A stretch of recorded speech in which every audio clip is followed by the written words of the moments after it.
7 minutes. 7 minutes is all I can spare to play with you.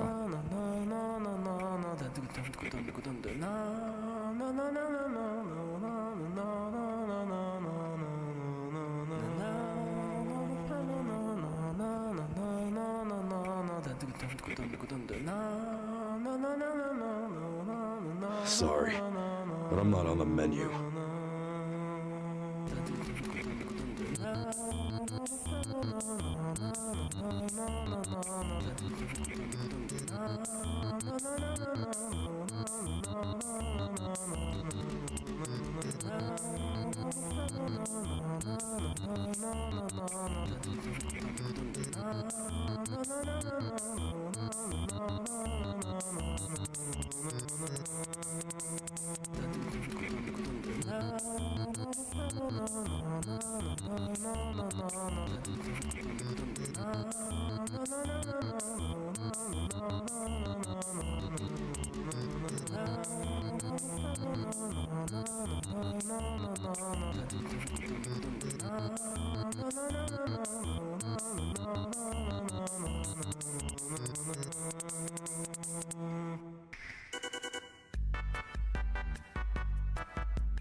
Dude, sucking at something is the first step towards being sorta good at something.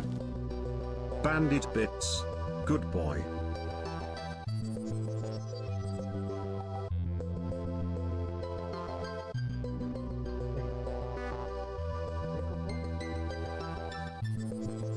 Red, thank you for the 100 bits. I appreciate that, bud. Thank you, thank you.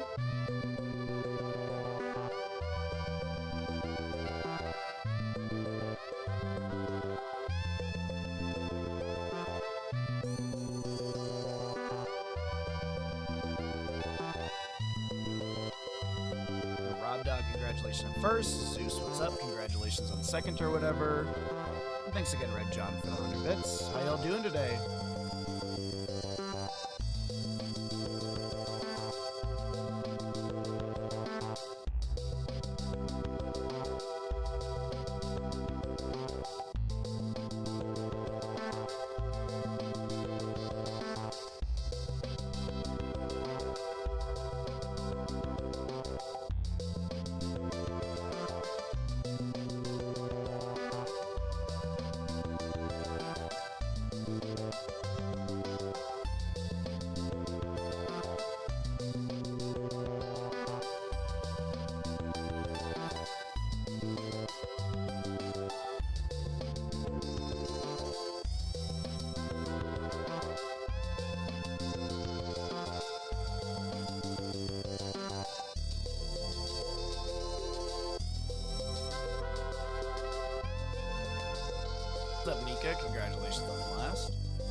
Rob Dog, that's why you gotta buy Nerf brand cribs.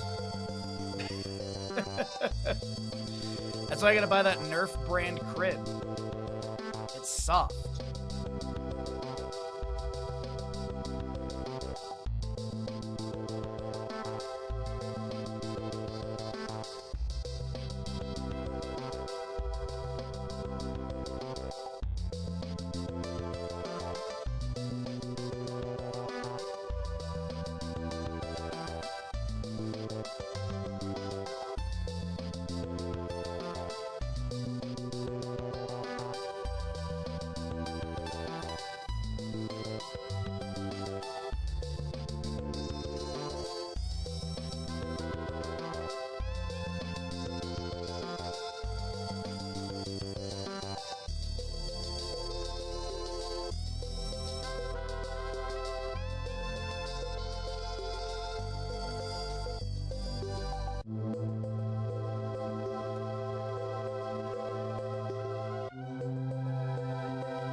What's up, Crush? What's up, Ash Mantle? Rename partner Tyler Corsair Admiral. I would probably need many more subs. That. Metrics. What's up, Freaky? Did you see him just literally pull his blanket forward so that Tony can be closer to him?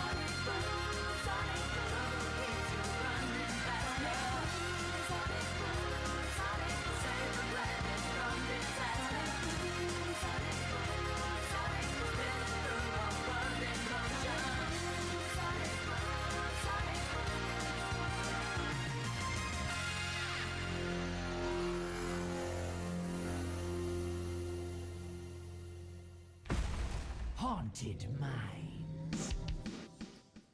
Alrighty, everybody. We are here ready to go into Haunted Mines, map number 1 of our first best of 5 of the day. How are we all doing today? As I forgot to make the Twitch prediction. There we go. And that. Alrighty, so It is Meta Madness style of draft. The heroes that are picked and played are unavailable for future maps. Here in the Murky Cup 2026, we are going to be having Skibidi Exodia on the left-hand side, and this will be Kaldor's Offerings on the right. Haunted Mines will be map number 1. This is going to be map choice coming out from the side of Kaldor's Offerings as... You know this, then why do you serve him? Because he paid me a freaking fortune, you moron. You got paid? You'll love to see it. This thing just keep going. I know, right? Desert, thank you for the tier 1 for 76 months. That is very much appreciated. Thank you for starting out the stream strong. So we are going to be, as I said, getting into the Meta Madness style of draft. Bans don't carry over at the top of the screen. Only heroes that are picked and played. We have bounties as well. Those bounties can be found via the bracket command. There's a list of specific heroes that you can pick, play, and win with. There's also going to be a few heroes with specific talents like Twin Blades Varian and Nidus Wormzagar. There's a couple team compositions as well, like triple healer, no healer, but either way, we'll call them out as we see them. And Haunted Mines will be the start here. Sylvanas and Junkrat banned away by Skibidi Exodia. We've got Deathwing and Lucio to be removed as well. Also, this tournament tilting me to the moon. Every death comes on. The Liquipedia and the tournament website have some of the matches are not the same sides. So I always go off of Liquipedia and I was like, oh, the sides are wrong. And they're like, no, it's not. And I'm like, okay, this is probably tournament. But here's the thing. The other series today, the sides are correct on both of the websites. Let me just double check. Yeah, the sides are, it's just this one matchup isn't correct on the Liquipedia. I don't know why.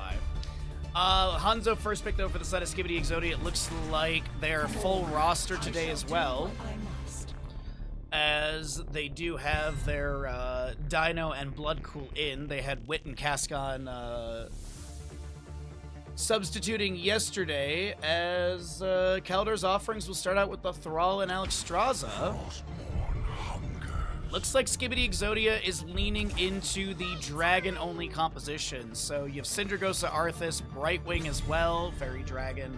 You got Hanzo, Dragon Strike or Dragon's Arrow, so it doesn't matter which heroic you take for him. Let's see, ban-wise though, I mean there still is, like, for this composition, there's still so many heroes available for the dragon-only composition. Alexstrasza being taken, but you still have things like Lily, oh wait, and Lily and Chromie, right? Yeah, they have to Lily Chromie this. Oh, it's not going to work out. Unless, if they take Lily or Chromie, it won't work out because the Deathwing and Genji have already been banned away. And Alexstrasza's already taken. Yeah. They'll get rid of Stitches. Stitches would have been a bounty with Alexstrasza Globe Quest at level 1. But will they take the Chromie here? If they take the Chromie... Yep. Here we go again. So, Kaldor's Offerings shut down the opportunity for Skibidi Exodia to get a bounty in that triple, or that dragon-only composition. But there still is other stuff that can be played. I mean, if they want to pick up Butcher, that's a bounty. Murky's a bounty, you know. My blades are yours. Sonya to be grabbed with the Chromie Alexstrasza Thrall. They're going to need a main tank on the right side of Kaldor's Offerings. What's up, Koviers? How you doing today, bud? Thank you for the kind words. So what are they going to pivot into here? What is the pivot in this composition? Because they obviously can't do the dragon-only composition since it's been blocked by the enemy. I say you just lean into something crazy, like a Valera or a Butcher. There's the Murky. There's the Murky. All right. So, Kaldor's Offerings. What are they going to go into? They don't have a bounty. I think they were going to try and do Alexstrasza Stitches. There's no main tank that they can currently play. They could have Show Gald, but obviously it's not going to work out. Yeah, we'll see what they end up doing here. I guess Twin Blades Variant, but I don't think I'd want a Twin Blades Variant into Arthas. Ready for adventure. All right. Here we go.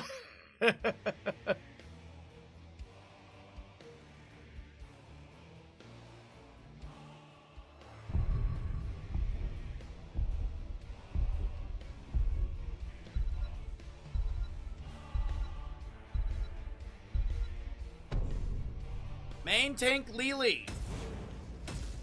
for the side of Kaldor's offerings. I don't know what their main tank really is. I guess it'd be main tank Sonya. All right. Well then. Skibidi Exodia with a Murky, Kaldor's offerings with no bounty. Twin Blades and Arthas, yeah, exactly right. As I said it, I was like, that sounds awful. I would hate to deal with that.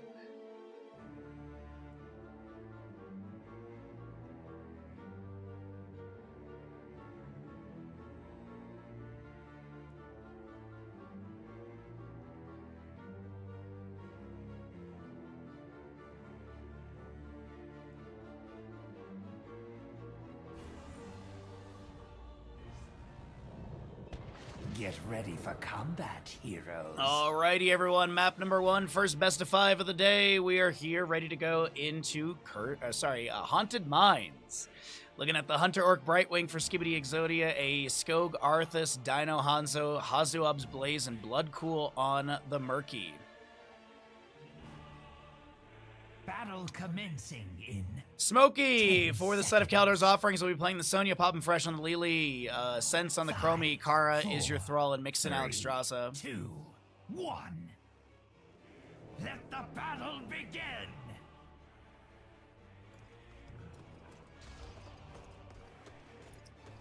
Alright, Greater Polymorph, Frost Presence, Adrenaline Stim Pack. We do have the Fish Eye for Murky, by the way. I don't believe this has been changed at all. Yeah, mount speed 45% for 5 seconds, increase the eye health by 100 and sight radius by 300. As Mixin is going to try and back away, we have Smokey on this Sonya, able to get into the abundance of your Alexstrasza. And we rotate into bottom lane. Sapper Canvas is one of the main plays. We do have an aggressive rotation from Skog. Tempest active for the time being. Well, this will be a camp to be grabbed. Hanzo natural agility to jump into this. We also have your Maelstrom weapon Thrall, Live and Let Live for Alexstrasza. Free drinks, Lily, Time Walker's Pursuit on that Chromie, as well as your Furious Blows Sonya. Yo, what's up, Anya? How you doing today, bud? Maybe they're like tankless water heater, the main tankless team. Murky will be taken down in the top lane by Sonya. I am expecting some impending smack talk. Maybe not. Okay. I was thinking there was gonna be some smack talk about that since they stole away this Murky. But granted, I will say this: Kaldor's offerings did block the dragon composition, so polymorph. Oh, Murky. Yeah, Bloodcool. Never mind. Just kidding, never mind. Howling Blast goes out, it misses on to Smokey. We do have 1, 2, 3 Sappers making it into the top lane Fort Gate. Spear goes in from Sonya. Hazuab's matches with a Jet Propulsion. As Hanzo and friends look to chase onto this Lily, who will be able to back away. What's up, Callie? How you doing today, bud? First objective is going to be announced in about 20 seconds. Jet Propulsion onto your Alexstrasza. Target practice Hanzo. Still working through those stacks. Mixin is going to be taken down. And a full kill over to the left-hand side of Skibidi Exodia. That is Murky's egg, by the way. This is Murky's egg. He is going to place it in lane right here. The mines will open shortly, heroes. That is some Bloodcool placement right there. I'll say what. That's actually wild, dude. That egg's dead, right? Are they... Okay. Okay, it does get replaced over here on the left-hand side by the Siege Giant camp. And our objective phase is up in 4 seconds. As we have your top lane wave to be pushed up by Alexstrasza and Sonya. Hanzo gets a little poke into the wave. Bloodcool coming in. But it looks like it'll be a focus onto the wave. Puffed up, by the way, for the Murky at 57 stacks of the possible 200 or 400. 200 stacks give you the full damage to structures, and 400 gives you big kahuna tuna value. Smokey will not be taken down. Another wave to be cleared by Murky. Actually, just kidding, never mind.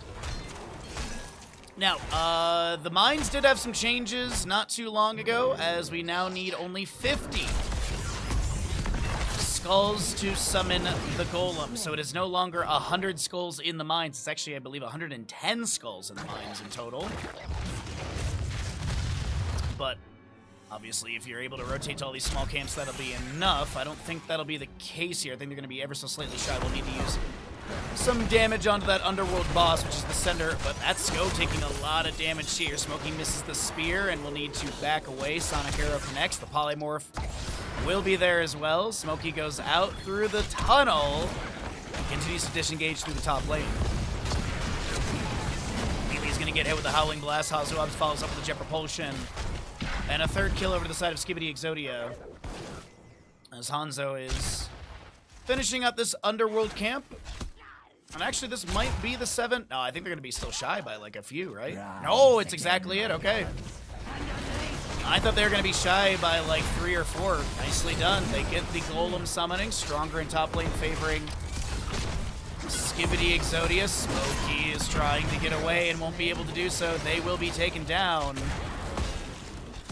What's up, Ninja? How you doing, bud?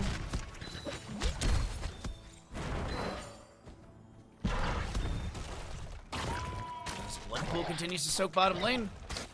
Getting close to those 10 Talontiers, so let's go ahead and cycle through the other numbers. Wait a minute. Top lane, Howling Blast lands onto Alex Strauss, but she's got an abundance underneath to heal up.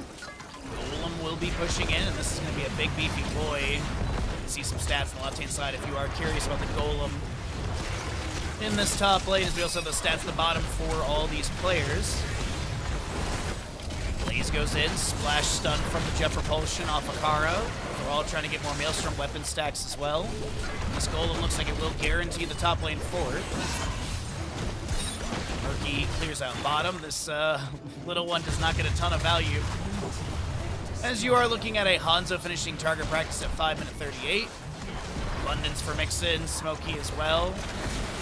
Slam, oh no, the boss slam, there was a root as well. Howling Blast to follow it all up, and that is Sonya to be taken down. A Ferris Spear goes out, Hunter Orc activates Soothing Mist. Dino, natural agility to chase into this. This Golem is opening up the keep gate a little bit of top lane. Hunter Orc is gonna get slowed for a moment in the slowing sands, but is able to back away. As we do have Murky grabbing a camp for bottom lane, pushing those sappers in, opening up things for bottom fourth gates. Objective, by the way, does swap lanes, so the next one for Skibidi Exodia will go into bottom lane. Skog is going to Hearth out. As the 10 Talontier is going to be grabbed. March of the Murlocs, instant activation. No bubble. Alright, so Murky gets taken down. It is March of the Murlocs, though. His egg placed over here still. He's actually going to respawn and probably grab Siege Giant Camp, so I wouldn't be surprised. Nope. Going to go for Sapper, the true objective. Indeed. Emerald Wind for Brightwing. Dragon Strike Hanzo, that's going to be your Pretzels, Syndragosa, and Bunker for Blaze. No combustion. No combustion play for Hazu here, still just going for the standard bunker. Spaceship from Brightwing on the Dino. March of the Murlocs from Murky in this engagement in a sort of flank direction. Slowing down Sonya. She does get taken down, and Murky lives. With this egg placed aggressively on the enemy side of the map, and they will clear out these Siege Giants. Looks like they were already grabbed by the enemy. Loppin' Fresh trying to back away, trying to zig and zag. That's a Dragon Strike from Hanzo. Syndragosa from the Arthas, only hitting onto the retreat tower and a keep gate tower. Bunker from Blaze is summoned, as we do have the chase on descent, but it won't be enough to take down the Chromie, but they managed to just burst Alex Straza with this Arthas. Keep in mind that Shattered Armor level 4 for that minus 15 armor. Oh, and Dino gets the Stormbow into auto attack as the next objective is ready to go. Murky's got some units pushed into top. He's managed to replace the egg before Sonya takes it down, and he replaces it about 10 feet away. Your team has demolished a fort. 24 seconds on March, by the way. Murky gets another wave for bottom. Thrall Chain Lightning unable to clear that out. Maelstrom weapon active, and Murky pops bubble. Breaks vision with the little bush. Meanwhile, Skibidi Exodia head into the mines, and they will yearn for the skulls, as they're already nearing the 55 mark. March the Murloc up in 2 seconds. Will it be utilized for any early siege before the objective, or are they going to wait for possible siege with the objective? Probably the latter of the two. Rise and let loose your wrath. So Murky looks to back away, rejoin the team. Looks like his egg was taken down over here. Finally, they discovered it. They'll have, what is it? It's like 15 seconds? Yeah, 15 seconds for his egg replacement timing. He is seen, so he's literally going to sit there and dance for a moment. Places a new egg in front of their gate, or in it. And it is a 0 to 55. Now, the golem in top lane, it exists with, like, nothing. 8,700 HP with 153 damage. I think some of the ranged minions deal more, nearly as much damage into structures. But either way, golem in bottom lane, significantly more strong. He's going to time out as the Howling Blast lands, but Hanzo has the damage needed to take her down right after. That will be the Water Dragon from Lili summon, the Dragon Strike from Hanzo into Poppin' Fresh Sinjagosa from this Arthas as March the Murlocs rushes on in with the Tiny Marines. Jet propulsion onto this Brawl. Sonya leaps in, trying to make a play as everyone piles into the bunker. That will be cleared away. Mixon now trying to get out of here alive. And that's definitely not going to be happening. Golem in this bottom lane. Murky Egg is placed underneath core shots and will be taken down. Hazu getting pinged by the allies. And I do believe this is going to be core shielding starting to break. Golem is still really healthy. Sonya, Lili, and Chromie all to defend. Might be minus Lili here. His shield will be taken down, but Thrall does respawn. Death time is relatively low. Golem is smacking through core health, and this looks like it will be Skibidi Exodia with map number 1 of this first best of 5 of the day.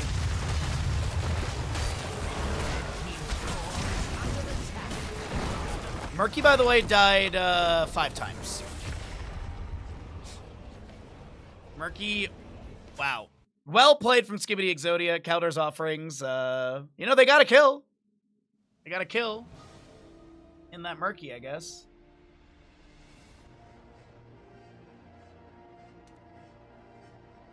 Well then. Let's go ahead and pay out the gamble, run some ads, and get ready for map number 2 of this best of 5 series. Thanks for hanging out, and we are 14 subs away from our goal. If you'd like to help us hit that, every little bit is appreciated. Thanks for being here, thanks for hanging out, thanks for supporting the channel. Alright, so that's all good. We'll let all that catch up.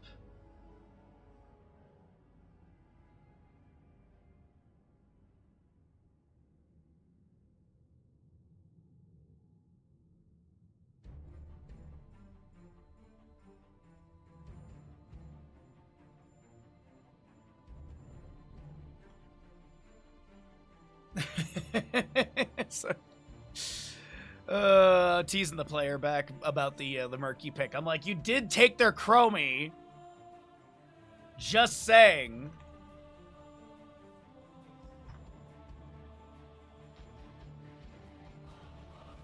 All right, that's good. That's set. All right, we've got lobby ready to go. We're gonna head to Infernal Shrines for the next map in this series.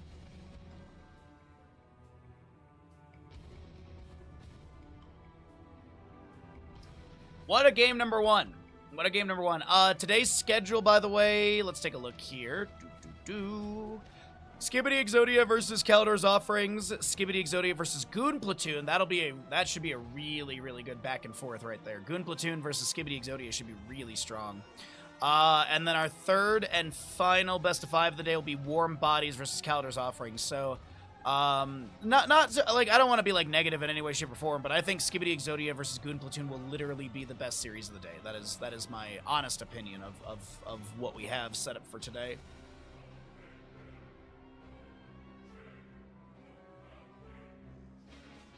And yeah, and would have been my reply to you. Well, it was Smokey was saying close one. I mean, if it weren't for the Murky. Because, like, here's the thing. If Kaldar's offerings didn't... That was weird. If Kaldar's offerings didn't take the Chromie, they would have been able to have Murky. But since they took the Chromie and tried to deny the dragon composition, you know, Skibidi Exodia, you know, clap back.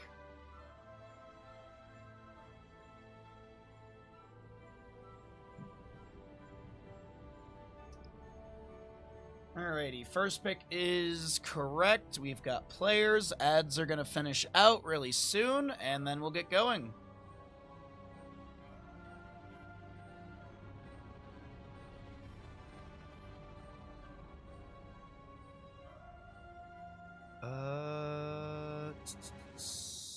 I'm just looking through what the draft chat was for the last game. Our dragons, payback, bro, it's deserved. All right.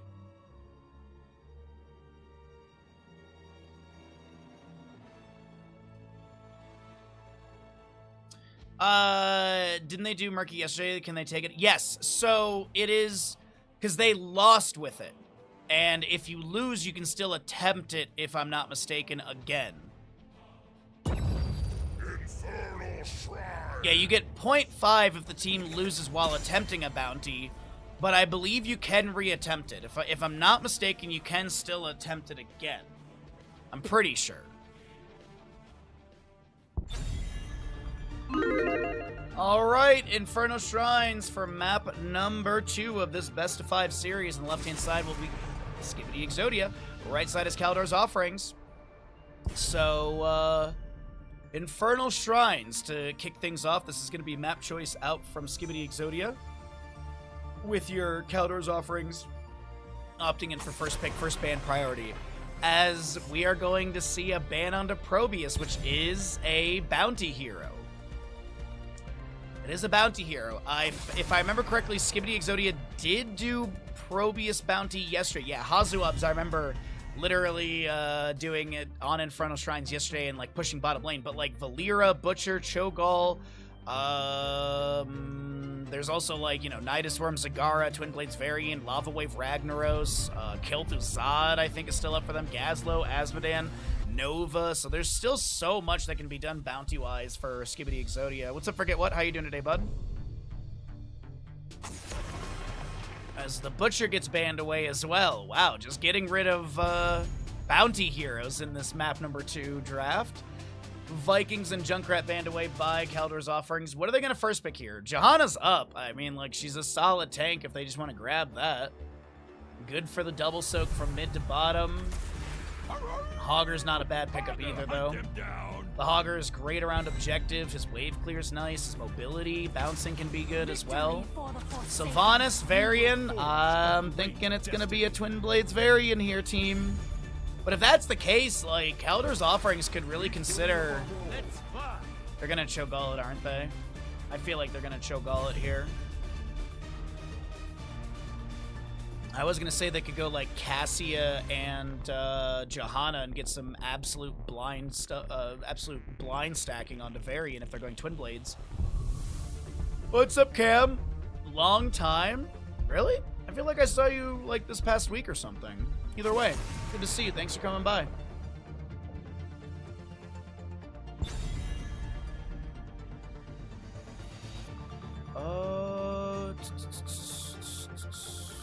Sylvanas and Varian.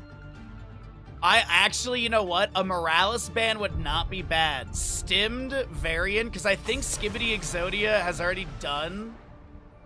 I think they've already done Medevac Morales, if I remember correct. So if they were to do like Stim onto Varian, that'd be really funny. But it looks like it'll be Tyrande. Okay. Dahaka, Tyrande, Sylvanas, Varian. There's the Cassia, and they're going to go Diablo, actually.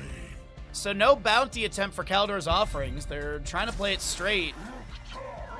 As Garrosh is the last pick, so we got a Twin Blades Variant. Alrighty. Well then, that is exciting stuff. Let's go ahead and load on into map number 2. Get your gambles in for this game.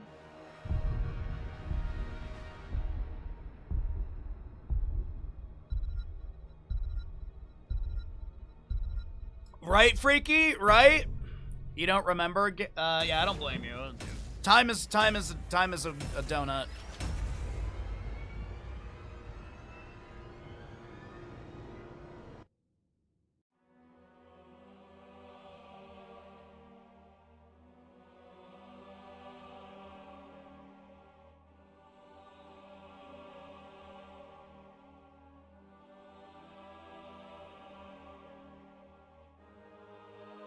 Oh, you're right. Yeah, Hinterlands. You're right. I forgot about Hinterlands. Thank you for the reminder. Yeah.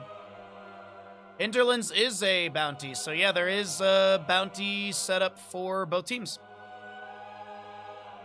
Good call.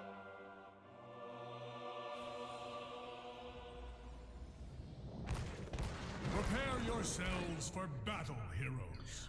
In the middle of the map, we've got our teams here. I'm Murky. Oh, because he's the Murloc Diablo.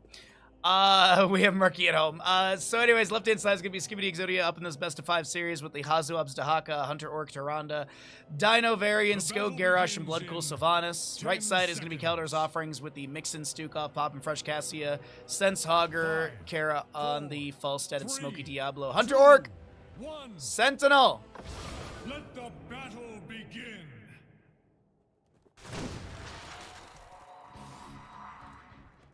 Was the host last map NA? Oh, I think he's asking about the load time. Honestly, it's probably because of me, realistically. Hammering up from Falstead. Lunar Flare going out as well, but no connection. So Lunar Blaze, obviously baseline for the Tyrande. 10 stacks for 30% range increase, 20 stacks for the Piercing Sentinel, 40 stacks for the old Shooting Star at level 20. Enhanced agility to Haka, Moonlit Arrows, High King's Quest for the Variant, Lurking Arm from Stukov. There's low blow, and they do take down Garrosh. First blood over the side of Kaldor's Offerings, as the Warbreaker level 1 for Garrosh was taken, as well as the Unfurling Shadows on Sylvanas, who's already up to 65 baseline stacks. Low blow Stukov. You have your Thunderstroke Cassia, Garbage Fire for the, or Bones to Gnaw, sorry, for this Hogger here as the Haka brushstalks in with the drag immediately. No kill. Darkstorm is active. The camp is going to go over the side of Kaldor's Offerings, as it is Devil's Due Diablo as well as your frequent flyer Falstead.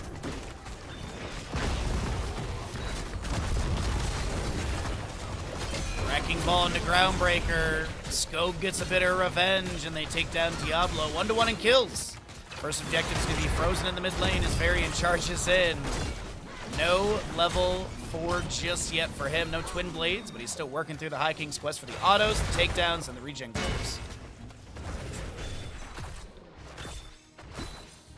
Bro, I gotta be honest though, Bloodcool Sylvanas at 91 stacks at 2 minutes is kinda crazy to think about.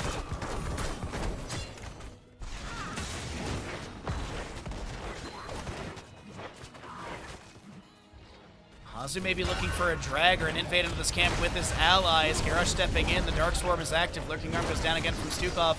Underneath Scope. The drag onto this Falstad is good with the Wrecking Ball as well. And they take down Falstad. Skibidi Exodia seemingly just 5-manning this map. Not even paying attention or utilizing Soak in top with Hazu. As Dahaka steps up, drags Stukov, and he'll be then taken down.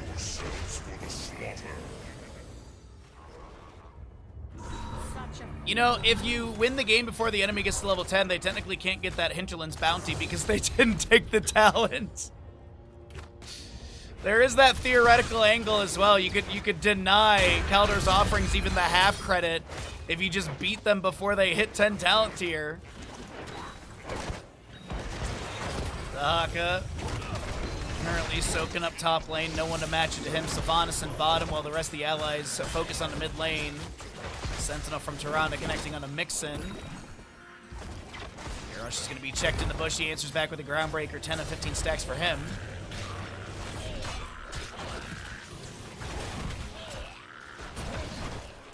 Not a bad start for Kaldor's Offerings, as they did get a kill, but it's going to be another Skibidi Exodia kill in the bottom lane, and this might be the massive gap forming between these two teams. It's already a level and a half. I said it's not that bad, but now that I take full stock of it. Yeah, it's a bit worse than I thought. Minion experience is a huge deficit. Oh my god, I think top lane has been practically ignored by Kaldur's offerings, as Stukov will be taken down. Sense maybe being the next one to be chased down. They want to get that High King's Quest stack for Varian, and I believe, yeah, he gets it there. He also, I think, finished his auto attacks. So I think Dino literally just needs, like, I don't know, I would say like 5 or 6 globes. He actually needs 8 globes. Okay, I thought he had a lot more. So 8 globes for Varian, and then High King's Quest is done, which is kind of wild to think about. Bottom lane Fort has already gone down. Garrosh lands the Groundbreaker into the Falstad. Lunar Flare connecting as well, but Falstad's able to then get away from any future pressure displacement. Punisher goes in through mid. Frozen Punisher locking down structures for a small duration, overpowering to Dino. He's gonna shadow charge. He's gonna charge onto the wall, as this is tons of damage into Falstad and Diablo. And they use Haunting Arrow Sylvanas level 4 to lock down the structure. Mid lane Fort will go down. How much more siege is going to be attempted or picked up? Skog over the wall gets the Groundbreaker. Punisher at 32%. I'd say this is probably guaranteed keep gate, but do they actually get the keep? This is also going to be Sylvanas with another round of Haunting Arrows. She already has the cooldown on it. Dahaka brush talks in. It is a 9-7 game, as we have a next Punisher at 8 minute 20 in-game time, but I don't know if we're going to get there. I was kind of memeing about don't let your enemy get to level 10, but I mean, Dino's literally just running down the Falstad, almost gets the kill. Mid lane wave is cleared out, but here's the thing, there's another one already here. Rhonda using Sidewall to get some cooldowns on her heal as well, but my god, what a crazy map number 2 for the side of Skibidi Exodia. Next Punisher is bottom lane. Might be setting up for that, as 10 Talontiers here with Shadowstalk, Isolation, Decimate, Warbringer, and Sylvanas. I'm thinking it's going to be a mind control game, but I could definitely see an avenue for Wailing Arrow. Massive experience deficit. I mean, it's 2.5 levels right now. Talent tier as well. Yep, they see each other apparently. So Sylvanas, by the way, is going to be going into that mind control. We do have the Paler Camp minion wave pushing up through mid lane. This is going to be a ground break front to 2 enemies. The drag from Dahaka into Smokey. The Haunting Arrow is active as well, as this is your mid keep about to be dropped. Hammering's going out from Falstad. Mind control lands into the Cassius. She will be taken down. Mid keep is about to fall. 6 minutes and 44 seconds for that keep, as well as Diablo being taken down. Dino chases in. This is going to be Falstad next to be chased into, as we have Hogger, the last defender currently. Dino getting pinged. I think he was going to go for the Finland, but this looks like it is going to be... They're going to end this map number 2, and they deny the Hinterlands attempt.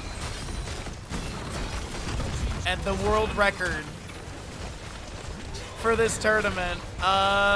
Wait a minute, hold on. Dino gets taken down. That's it, actually. 7 minute, 24 seconds is your fastest map in Murky Cup 2026.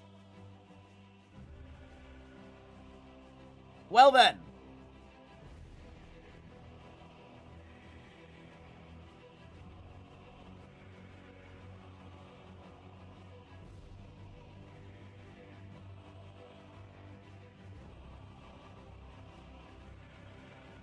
Denied.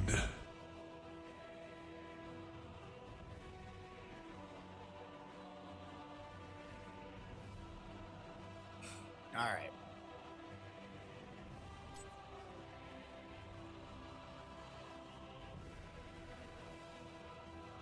All right, ads, payout, and we'll get ready for map number 3 in this series, everybody. We'll see what we end up getting here.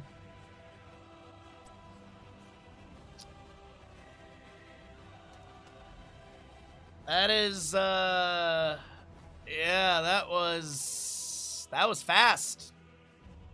That was a really fast. We're going to Garden of Terror for the next one, though.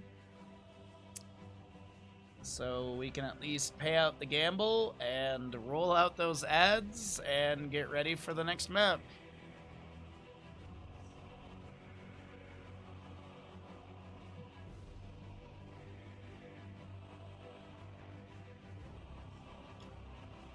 Alrighty. That was certainly a game. Cole, you said it, bud. You said it. How you doing today? How's everyone's Sunday? Hopefully, some fun stuff for all of you. I'm gonna edit these videos, and then I have yesterday's videos already edited as well.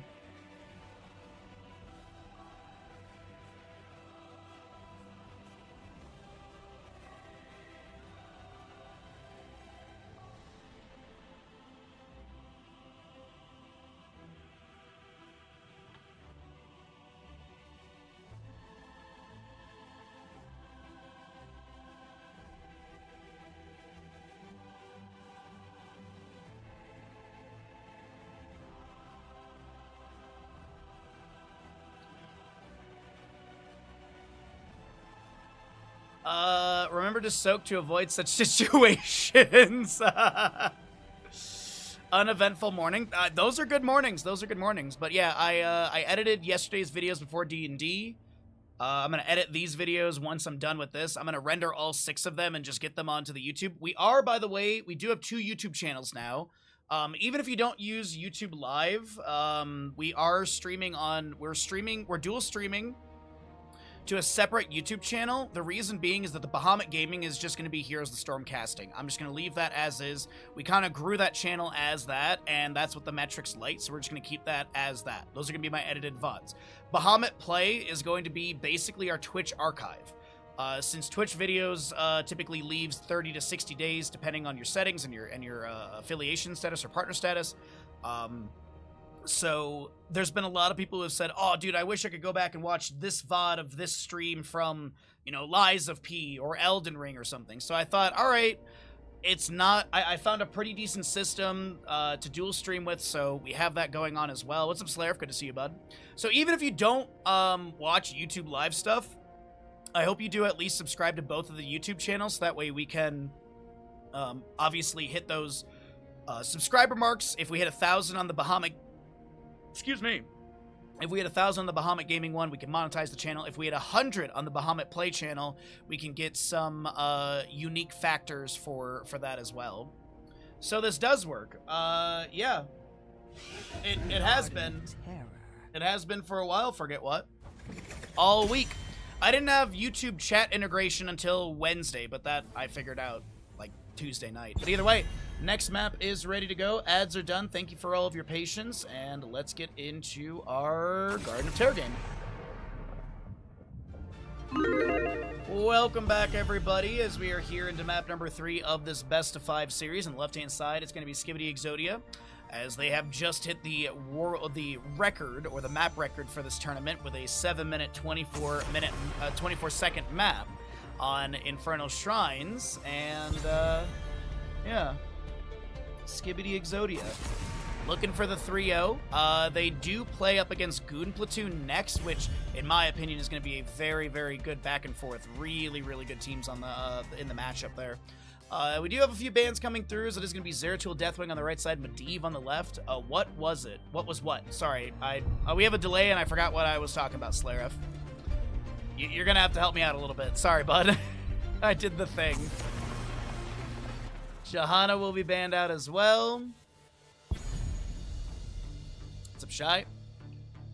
What are we going to start with for Garden of Terrors for Kaldor's offerings? What do they want to go into? What do they want to attempt?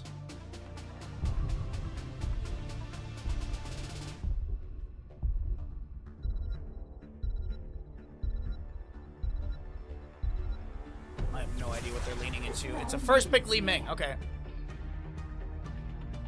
Oh, so for my Twitch, like for the on-screen chat thing, I use Streamlabs, and basically, I actually posted it in my Discord as well. Effectively, there's the big left side, there's the big bar on the left-hand side, and there's all the way at the bottom, in charity for some weird reason, is your connections. And so I basically just had to connect my Streamlabs to my YouTube channel, and then where the chat settings were, I then had the little box that said YouTube, because before it only had the little Twitch one. So I just had to make the connection to the Streamlabs, which is what I thought was going to be needed. Easy enough. Butcher on the left-hand side, by the way. Butcher will be your pick with your Rel for Garden of Terror. So Skibidi Exodia looking to play, I mean, I aggressive again, but I think they're going to be just charging at the enemy. Li Ming, Tyrael, Morales on the right-hand side. Feeling a little bit on the... I was not expecting a Cho'Gall, but I definitely could see how they would go into a Cho'Gall. I feel like this is going to be Kaldor's Offerings going Juice Pirates. I really feel like this is a Juice Pirates attempt. Just got home from spending a minor village yearly budget on food. Ah. So you went to Costco. You went to the European equivalent of Costco. I need to do that sometime soon as well. I need to go stock up on meat. I need to go spend $200 on meat at Costco. Anduin banned away, so no light bomb with the butcher charge. Looks fancy, Shy. Sounds fancy and good. Enjoy. Rhaegar, ETC, Yrel, Bloodlust. I'm guessing a Bloodlust for the butcher. Okay, so... I guess that's kind of Juice. Okay, they're gonna Juice Pirates. This is Juice Pirates. I don't get the Li Ming, though. I feel like they should have Grey Mained instead, realistically. Well, either way, I think it's a Juice Pirates over here. Let's get into the draft and see what happens, or into the game and see what happens. But yeah, Slayer, if it was literally just connecting my YouTube account to my Streamlabs account, which I thought was going to be the case, it was just finding where that stupid button was. None shall flee my grasp. All right, last pick Maev. Bit more dive. I feel like this is literally Skibidi Exodia is just going to run at Kaldor's Offerings for this map. I think they're just going to run at him. I actually also thought we were completely done with the draft. Sorry, I'm all over the place today. I got to wake up.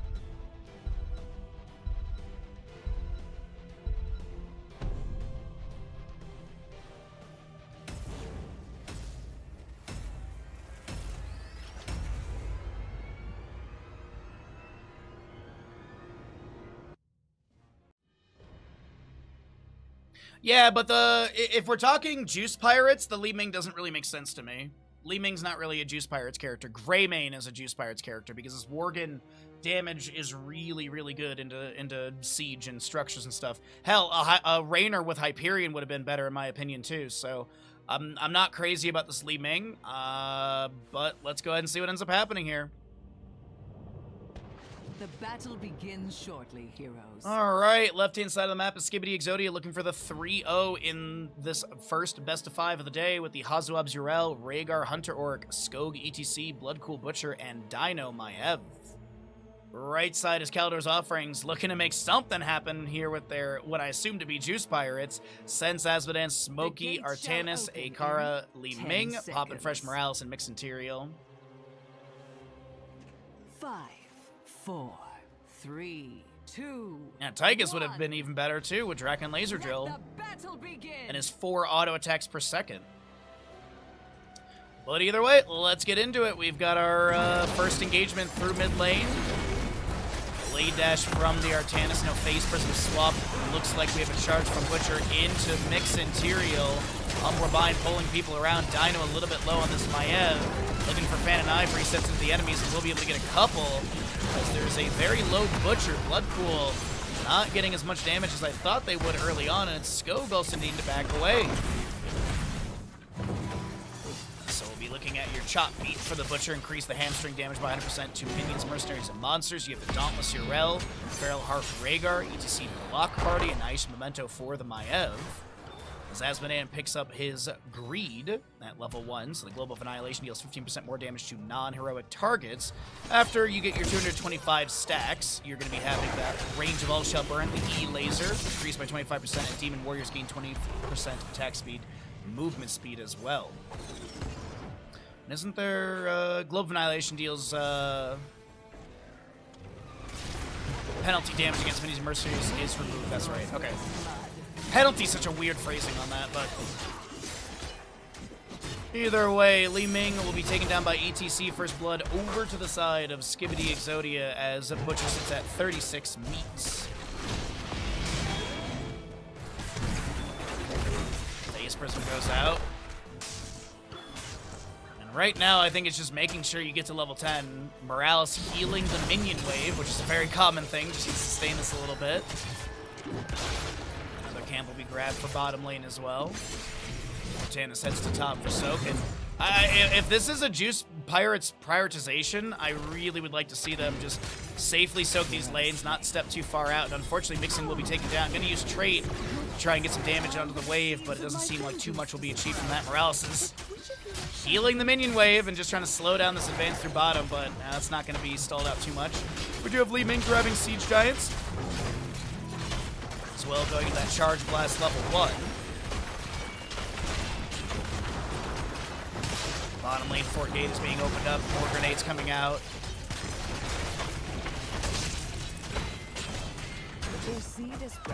There was some interaction in top lane that we just missed, unfortunately. Not be the first to harvest enough.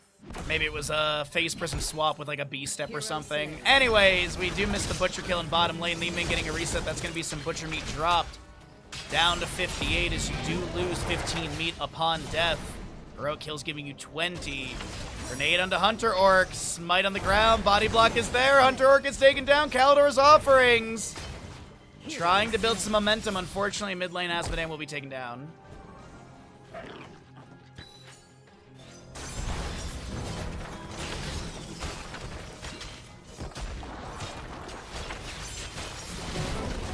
Power slide from ETC through a couple enemies. Butcher's charging on in. The Umbral Bind from Dino pulls back Li Ming.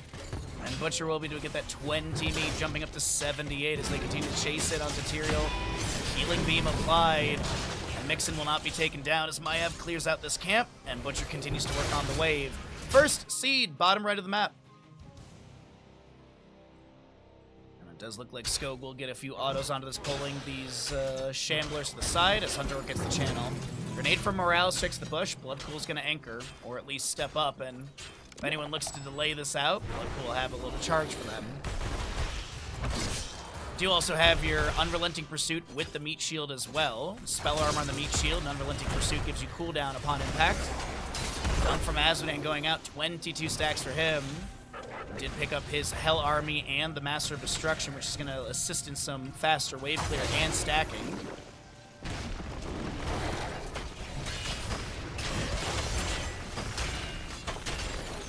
Morales with a grenade.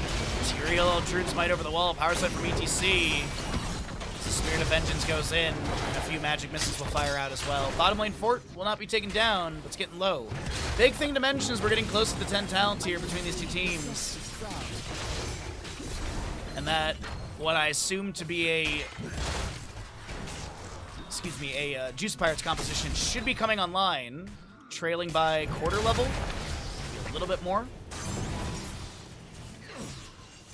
Tyrael gets the Eldrin's Might thrown forward. He did go Swift Retribution level 7 for that movement speed buff, I believe.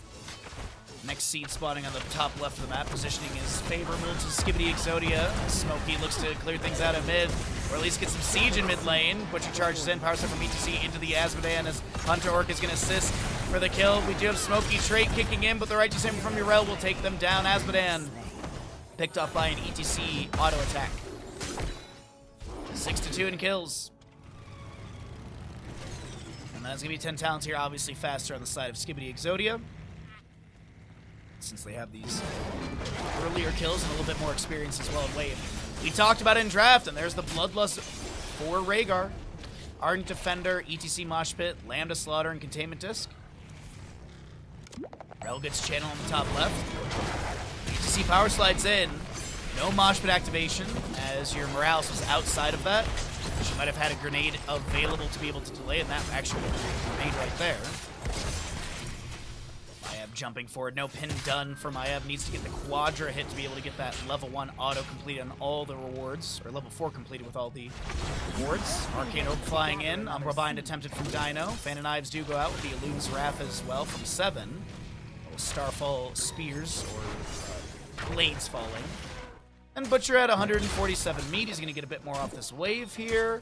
There's Morales with your medevac. Wave of Force, Suppression Pulse. I assume it's Sanctification and Demonic Invasion as Asmodean will be taken down.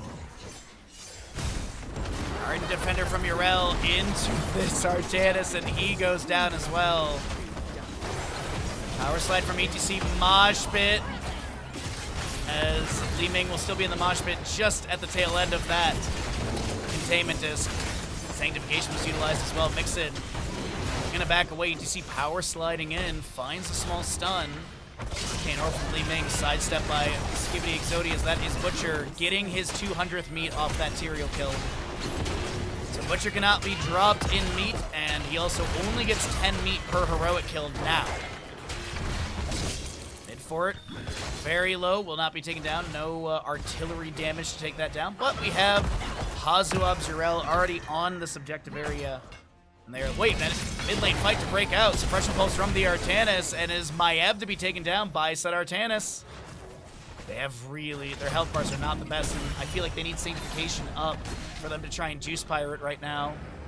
So I think it's just try and clear waves. Deny the enemy too much siege. The kill onto Maev is a nice pickup. Helps out a little bit in that experience department. So Hazu's going to focus onto the fort. Artanis and Tyrael trying to clear out the Garden Terror in bottom. Garden Terror mid lane does guarantee the enemy fort. And I'm assuming top lane has no defense. Yeah, no defense, so this will be another fort taken down.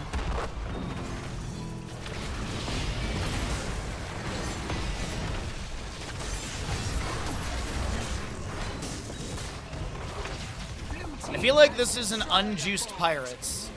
You know, they can't get the cap open on the bottle of orange juice or something. And they've just not been able to utilize this. No way! Artanis blade dashes in, and he is going to be moshed. Tyrael also gets moshed as well. It's ETC taken down, pin done for the Maev. As Butcher and Rhaegar are still just pushing top lane. No Bloodlust has been used either. I wouldn't be, I'd be, maybe they pop Bloodlust for the siege and the kill? Like, it is attack speed buff and lifesteal.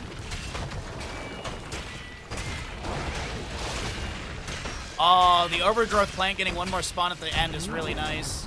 Are they gonna juice it? Red team's core is under attack. Okay, so they're gonna... They don't have Asmodean here because they don't have any summonables, but the damage is decent. They should be able to take down fort.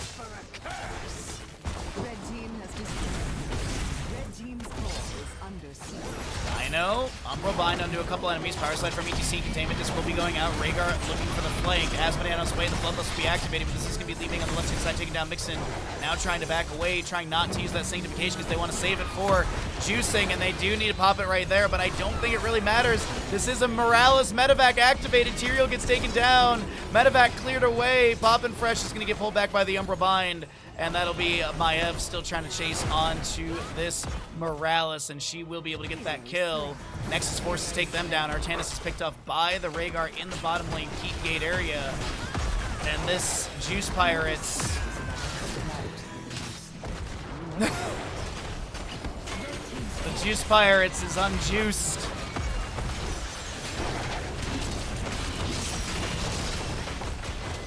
I know it's going to tank a bit of damage here as this is very low on health. Umbral Bind and Hazu's right there with the Righteous Hammer. Templar's Verdict. We do have Tyrael taken down as well. Death Timer gets like 7 seconds off of that. Bottom lane keeps been taken down. Hazu gets polymorphed by the core defenses. Moshpit from ETC in front of the Hall of Storms. He's going to power slide to the side. Almost taken down. Gets some quick heals from the Rhaegar.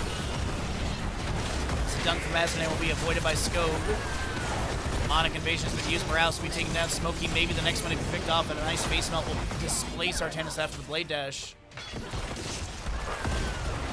charges onto this Tyrael. Mixin, there's another Bloodlust activation. Mixin will be taken down. Rhaegar lunging forward, trying to get away from that Tyrael explosion. Butcher needs to be a little careful here as they will just trade into the Li Ming, but the core is falling, and it is... Wait a minute, do we get a Finland? Is going to be achieved by Skibidi Exodia in the first best of 5 series of the day. They take this 3-0. GG, well played. As Dino is gonna fall to the, or sorry, Hazu falls to the core defenses. All right. Well then.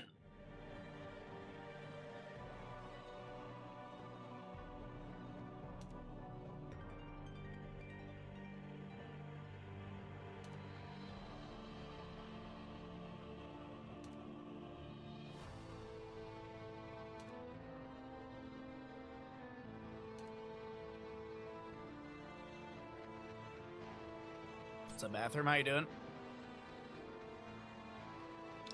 All right, let's go ahead and roll out some ads and get ready for the next best of 5 of the day. Don't forget to, if you have a Prime Gaming, do consider utilizing that to support the channel. Help us push up our sub goal. If we can hit 290 today, that'd be awesome. If we could hit 300 today, that's really kind of the big goal that we'd like to hit today. If that can be done, that'd be super duper, and that would be appreciated. If you have a Prime sub that you'd like to use, if you'd like to start a reoccurring Tier 1 sub, that is also very much appreciated. It helps us get more Partner Plus activation, and you get a bunch of emotes and all that good stuff. So definitely do consider subscribing if you have the available funds. Please do consider it.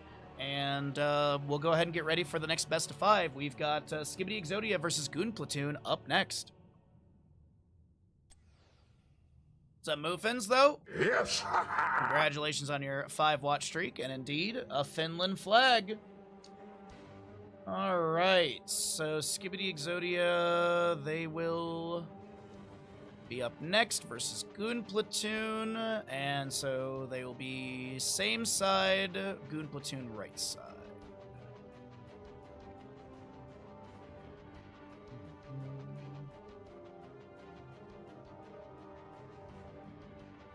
Alright, there's that. That's all set.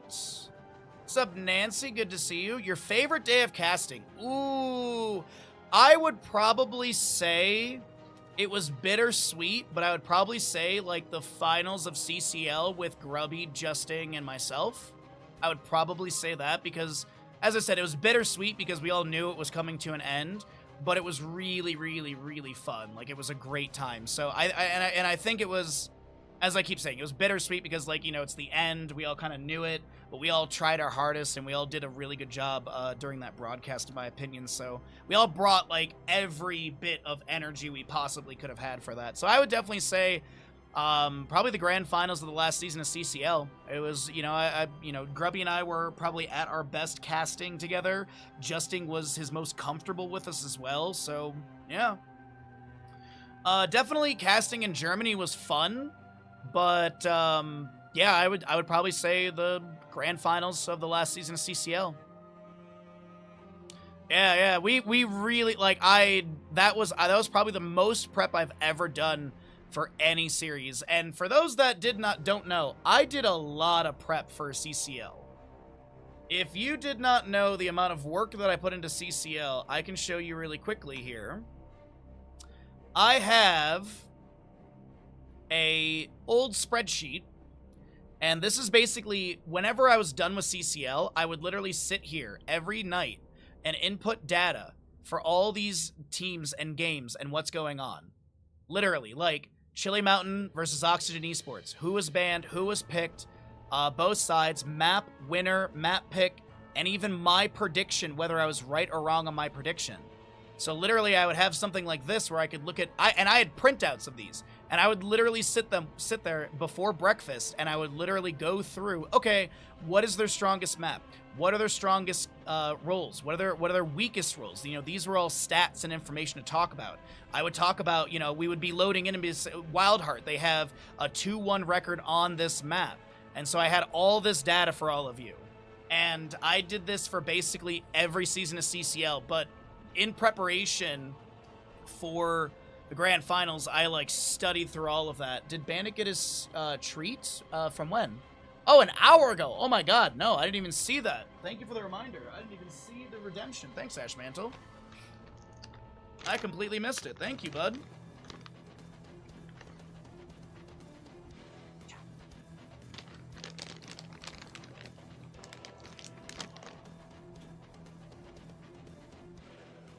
But yeah, that was, there was a lot of work I did for CCL that I don't think a lot of people knew about.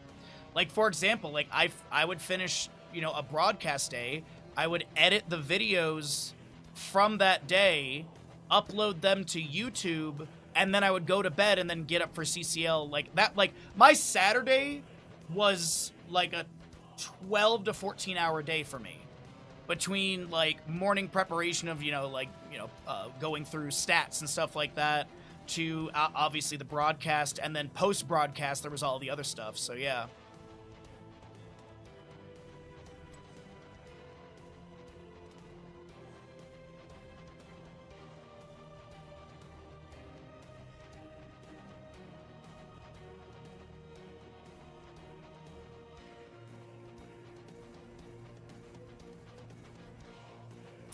So yeah, that's all that. Yeah, I miss CCL too, Koviers. I miss getting paid for doing CCL. Like CCL was my bank account looked nice.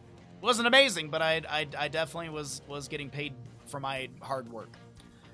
So that was nice. And then I just miss, like, working with people, too. Like, I miss working with Jules and Nightmare and Day and stuff. Like, I miss joking around and like, literally, before most of the broadcast days, Nightmare and I would just be, like, sending each other YouTube videos. Because, like, I would typically, because the CCL would start at, I think it was, like, 11 a.m. or something like that for me.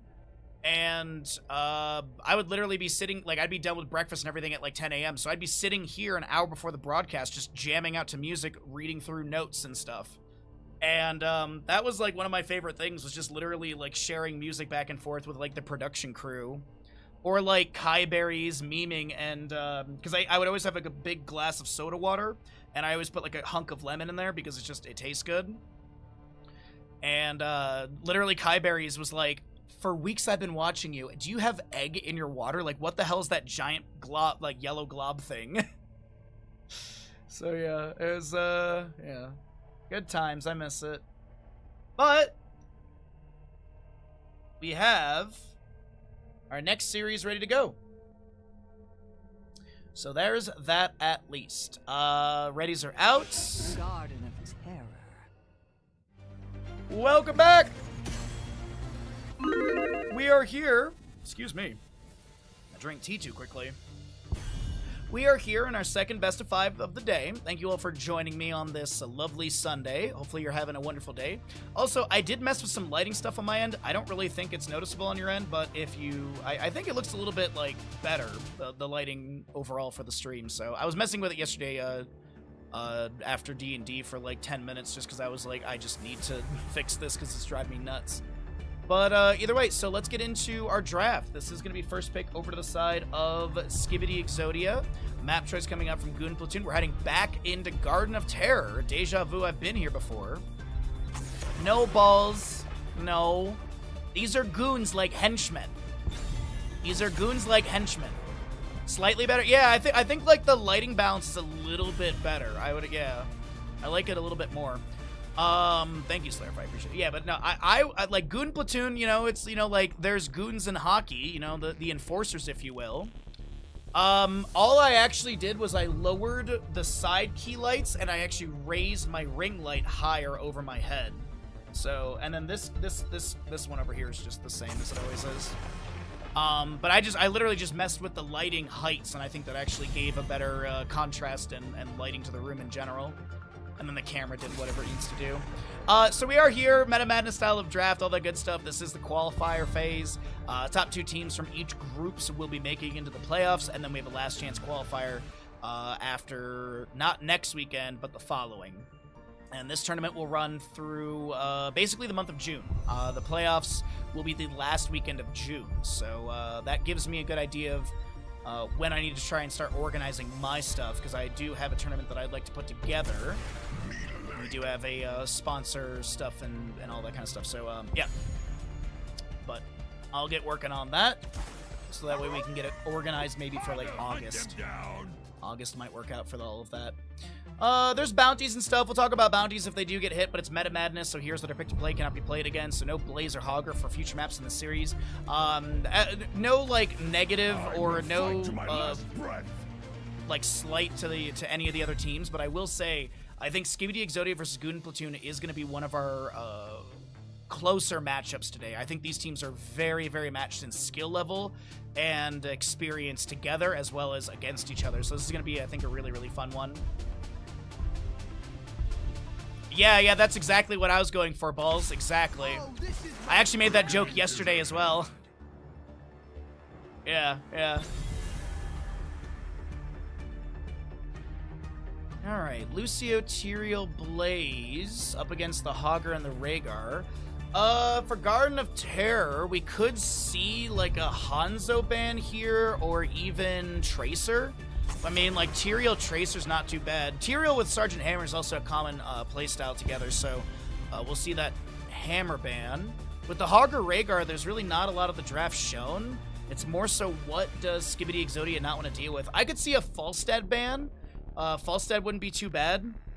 His global value is really nice on this map. His wave clear is pretty decent. Gust control is good.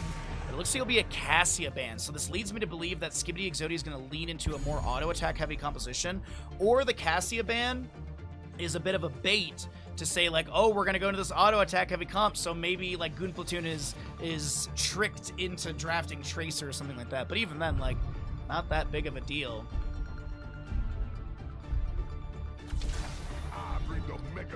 ETC is going to be a nice grab. He does have that imposing presence 16 if needed. Greymane's solid as well, just good sustained damage. I like the draft quite a bit. Also, we've got a full Warcraft draft on the side of Guden Platoon.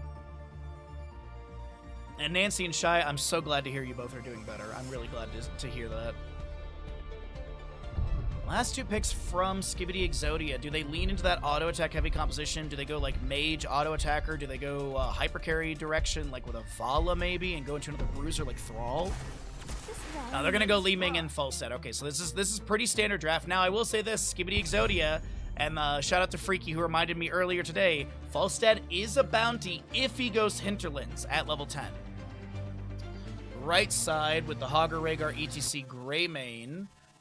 Is there any bounty they're gonna attempt here, or is it just play it straight and okay, Hunt Illidan. Alright. The Hunt Illidan is actually a really solid pickup because there's not a ton to... Well, I guess you got, like, High Fives, you got Sanctification possibly, Gust, you got Bunker. But if you cooldown count those, you've got some really good dive into the backline. I like the draft from both sides. I think this is going to be really, really fun. Let's get into Garden of Terror map number 1 of this Best of 5 series.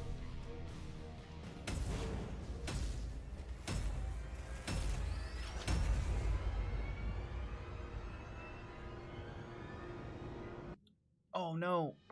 Sorry. I have a tea heater, and I thought it was on this entire time. Oh, farts. Well, I got a cold cup of tea. Whatever.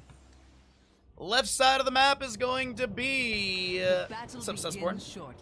Skibidi Exodia. Hunter Orc Lucio. Hazuob's Blaze. Dino Falstad. Bloodcool Li Ming. Skog Tyrael. Right side of the map is Guden Platoon. This is the only best of 5 they have to play today. I gifted... one gifted for Gust pick. The gates shall open in 10 How much seconds. money is that? High Wraith Illidan, by the way, Azerite, Greymane, Scorch, Rhaegar, Nagram, ETC, and Disciple Hogger for the side of Guden Platoon. It's more money than the bounty after inflation. Okay, Disciple.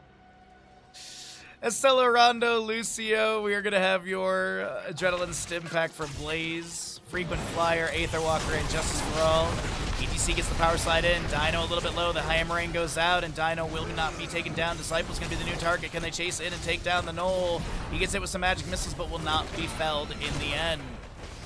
On the prowl for your Hogger, by the way, Block Party, Colossal Totem, Viciousness, Greymane, and Unending Hatred for the Illidan. Good odds on the gamble. Thank you, chat. As I said, I really do think this is going to be the closest series of the day. I really think this series, in my opinion, should go to a map 5. On paper. We'll see how execution comes down. What is executed properly or improperly, I guess is the way to phrase that. Alrighty, well, camps around the map are going to be grabbed a little bit faster, though, for Goon Platoon, as they've already got Bruiser Camp pushing in the top lane. Hogger's about to finish out Siege Giants for bottom. Bruiser Camp at the bottom lane. Power slide into Li Ming. Rhaegar lunges in. Purge to be used on the Blood Cool as well from Scorch. But that Purge will not be enough to take down or set up the kill into Li Ming, as she's going to get some magic missiles thrown into the enemy. Greymane rolling forward with that disengage from Morgan form. Gilnean and Cocktail through the gate. Jet Propulsion finds his purchase of a stun onto Greymane. He lunges back in with Inner Beast active. Worgen forward for some Razor Swipes. Uses that Razor Swipe actually to back off and reposition. Another Gilnean Cocktail into the gate, splashing onto the enemies for a bit of damage. As this is a Oil Slick down the ground. Arcane Orb coming through. Totem from Rhaegar and quickly onto Azerite, who will not fall. Disciple in bottom lane, though, trying to defend up against Skog, and Skog may have the damage needed to take down this Null, but wait a minute, Illidan's here, and Illidan's sustain will force Skog back, forces out some self-shielding, and now with Falstad and Lucio here, High Wraith will dash over to an enemy Bruiser and reposition underneath tower shots to zone the enemies back. High Wraith a little bit low. Lucio will not be able to chase in Disciple in a really bad spot right now. He's not going to be able to back away, and that will be first blood over the side of Skibidi Exodia. As your Greymane, by the way, is going to be going Insatiable at level 4. We don't say this too often, but it does have some cool values. With the Inner Beast, causes basic attacks restore 10 mana and reduce the cooldown of healing fountain by 0.5 seconds. Greymane in the top lane, clearing things out, and man, the shift in pacing between teams.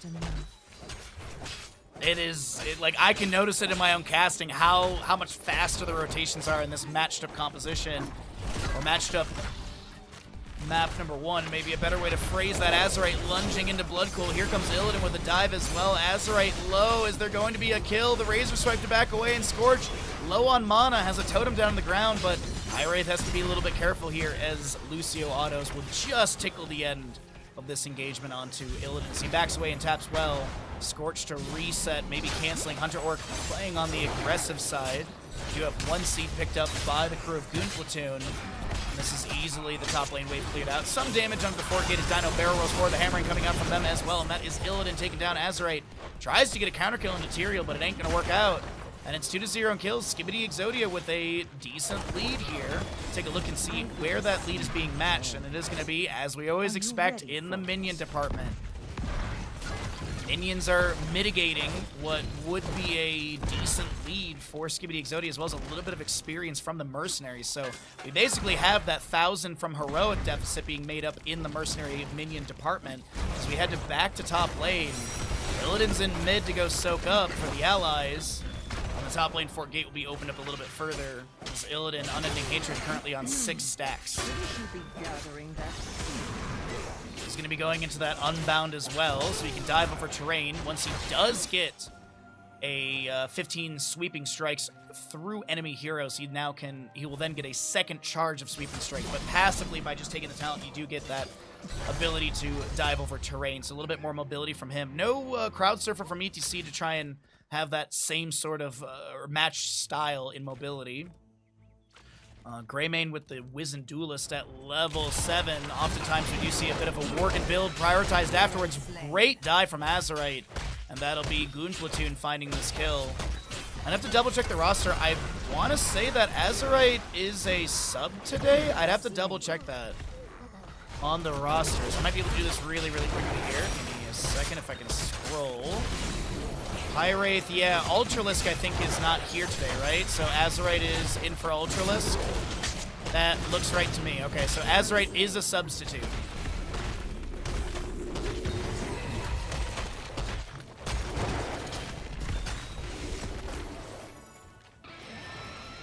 I was gonna say, one of these names on the side of Goon Platoon just doesn't seem familiar after yesterday's casting, and there it is. Falstad, by the way, in bottom lane, will be able to take down the fort. High Wraith is going to rotate in, and we've got that Hunt Illidan, which is going to be your bounty for the side of Goon Platoon. Shockwave, Stage Dive, Ancestral, and Curse Bullet will be the pickups as well. On the opposing side, I assume it's Hinterlands for Falstad, right? He's holding. Judgment, Wave of Force, Bunker, High Five, and do they want the bounty or do they just go for safety and go for Gust for the map victory? It is Hinterlands! Dino is going to be shooting a big old beam across the map, or at least quite far on the map. See if he goes, if we get to level 20, if it's going to be Call of Wild Hammers, that will be Ancestral applied to Scorch. Unfortunately, doesn't get the trigger in time. ETC stage dives in, and a 4th kill over the side of Skibidi Exodia, as Judgment Material was the only thing utilized in that moment. Meanwhile, Ancestral, coming off that 10-second cooldown, Curse Bowl and stage dive will also use. Falstead has vision provided by Hunter Orc and gets some autos over the wall. Li Ming will grab the channel on the Siege Giants. As Falstead looks to clear out the wave. ETC and Greymane might have been trying to invade this camp, and now Azurite is the one who's low, and the shockwave from Hogger doesn't get the angle they're hoping for. Nagram is trying to get out of here. Power slide from ETC, but I don't think he's going to be able to make it out of this alive. 32 seconds on his stage dive heroic. No level 13 for encore cooldown or anything, and ETC does get taken down. A 6th kill to Skibidi Exodia, who continue to rise in this map number 1. Second best of 5 of the day of our 3 available.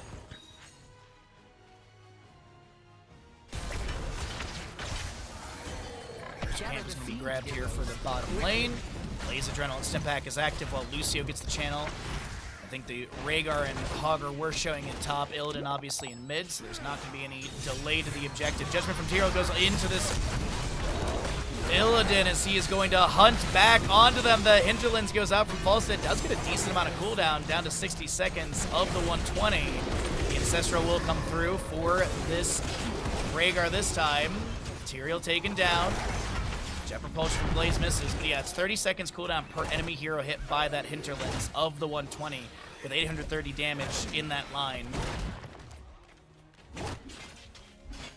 I mean, so long as you're hitting 2 enemy heroes, that's pretty good.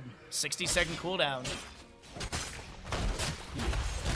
We'll see how cooldowns work throughout, or look throughout the rest of the game. As the next seed is spawning in the top right, this might just be 2 out of 3 seeds for both teams. Ozuweb's in top lane, might be getting dove on here. That is a Curse Bullet Shockwave. Bunker gets summoned. Skog is here as well. No Sanctification, as we mentioned the Judgment. Nagram is the one who's low. Lucio with the push-off takes down the ETC as the Wave of Force pushes Rhaegar into the Arcane Orb. Beautiful angling coming out from Bloodcool on this Li Ming, as that'll be Hogger taken down by Lucio. And the spray of the Lucio O's at the end, nicely done. Ready for gathering.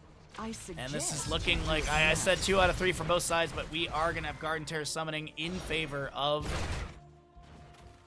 Skibidi Exodia. We head into top lane with Falstead. He's already working on the fort. Garden Terror will summon right on it. Overgrowth Plant will be summoned, and this should be structure taken down in top lane. Bottom lane fort was already taken down by the Falstead earlier. Illidan Unending Hatred's done, so he's up to that 40 mark. It is an uncapped quest, as High Wraith is going to be trying to back away. The Judgment from Tyrael, the magic misses from Li Ming, and she gets the reset. Arcane Orbs continue to fly in. The top lane fort is taken down. The mid lane Garden Terror is low and cleared away. Augur heads into bottom lane as he gets a staggering blow into Hazu. A little easy throw dynamite. No pressure onto Hazu whatsoever from that one. As now Falstead is looking to flank with a hammering. Greymane lunges onto the bird. The Ancestral from Scorch is just a little too late onto Azurite. High fives from Lucio all activated. And this is going to be a second fort or third fort overall taken down. Skibidi Exodia still have all 3 of their forts, so periodic catapult pressure in all 3 lanes. And good passive experience gain as the Hunt Illidan lands onto Falstead. Dino is going to get a high five from Lucio, and they back away. Stage dive from ETC anticipating a disengaged route, but no, it's going to be still pressure through bottom lane. Skibidi Exodia looking for a little bit more damage into this keep gate, and should be able to get 1 tower and back away. March forth, my terrors. Propulsion back on to Hogger, a single Hinterlands for that one. 90-second cooldown. Hunter Orc is going to get cornered, bodied, and locked down. Greymane gets credit for the kill. There's going to be a bunker from Blaze that comes out a little too late. We do also have this Hogger bouncing, looking to chase in, but cannot find the angle they're hoping for. Li Ming throws an Arcane Orb out in case the enemies were still chasing to maybe get the dismount. That's not going to be the case as we do get into more camping. 11-4 in kills. Illidan heads to top lane for the experience. The rest of the allies are probably going to grab this mid lane wave and then grab other camps on their rotation around the right side of the map. Might see Siege Giants from Skibidi Exodia as well. Level 16 is looking pretty standard. We do have that Unfettered Assault for Greymane. Maybe Lord of his Pack at level 16 is actually going to be Alpha Killer. Okay.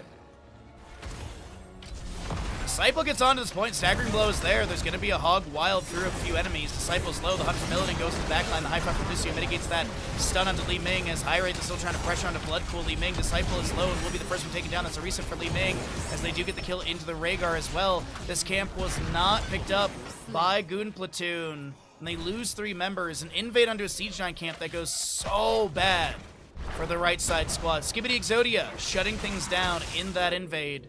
And it looks like they should have the next channel. 10 kill difference, 14-4. And an invade onto the Siege Giants over here as ETC looks to back away. The Wave of Force pushing him around. He answers back with a Space Melt as well. Lucio pushed off with the Heavy Caster's small stun. Unable to sustain the lockdown onto ETC for a kill. Do seal away the camp. And the experience gap is about 2 levels at this point. 18.5 to 16.5. Nicely done from Skibidi Exodia. What is Goon Platoon going to be able to do? Obviously, they've got to clear mid and top. Bottom lane looks like it's pushing up as well.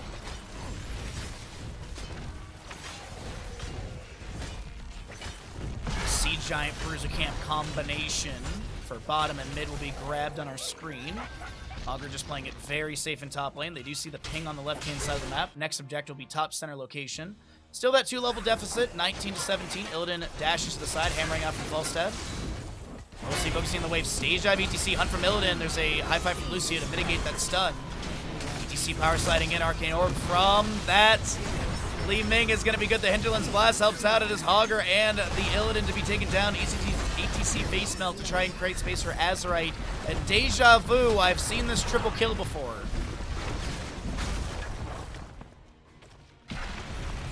Siege Giants through mid lane, opening up the keep gate a bit more. Bottom lane has a Bruiser camp as well, but it's going to be a pivot into mid lane to help out Hazuops. He was trying to bait Scorch, and the Ancestral does not get the trigger in time. Wave of Force Repulsion pushing ETC further than he expected, and that is Skibidi Exodia. They're going for it. Can they get it? ETC face melts are going. Wait, Vigilance! Call of the Wild Hammer! Finland! A singular strike. Call of the Wild Hammer, level 20. Double the range and deals 25% more damage. Dino with the max range snipe onto the ETC. And this is core shielding dropped, core HP dwindling to 0. And this will be map number 1 over to the side of Skibidi Exodia. A 19-4 game. And Skibidi Exodia shutting down my opinion of this being a closer matchup. They are going to try and run away with this as they get a dominant map number 1. I don't believe they dropped a single major structure, and no, the lowest was a fort in top lane around 20%. My gosh, wowee. Skibidi Exodia looking so strong in this series.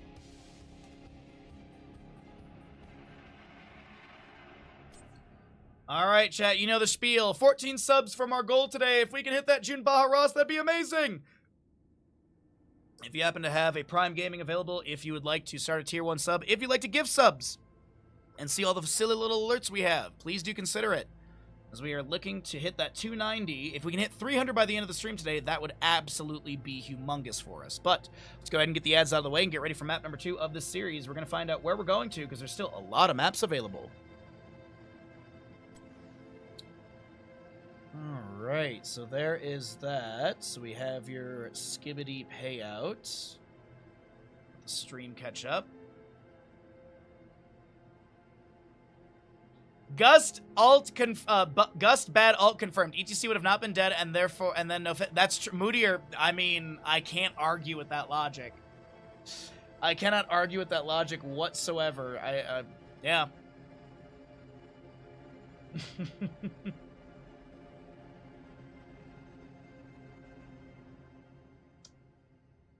Alrighty. Let's go ahead and roll out those ads, and where are we heading to?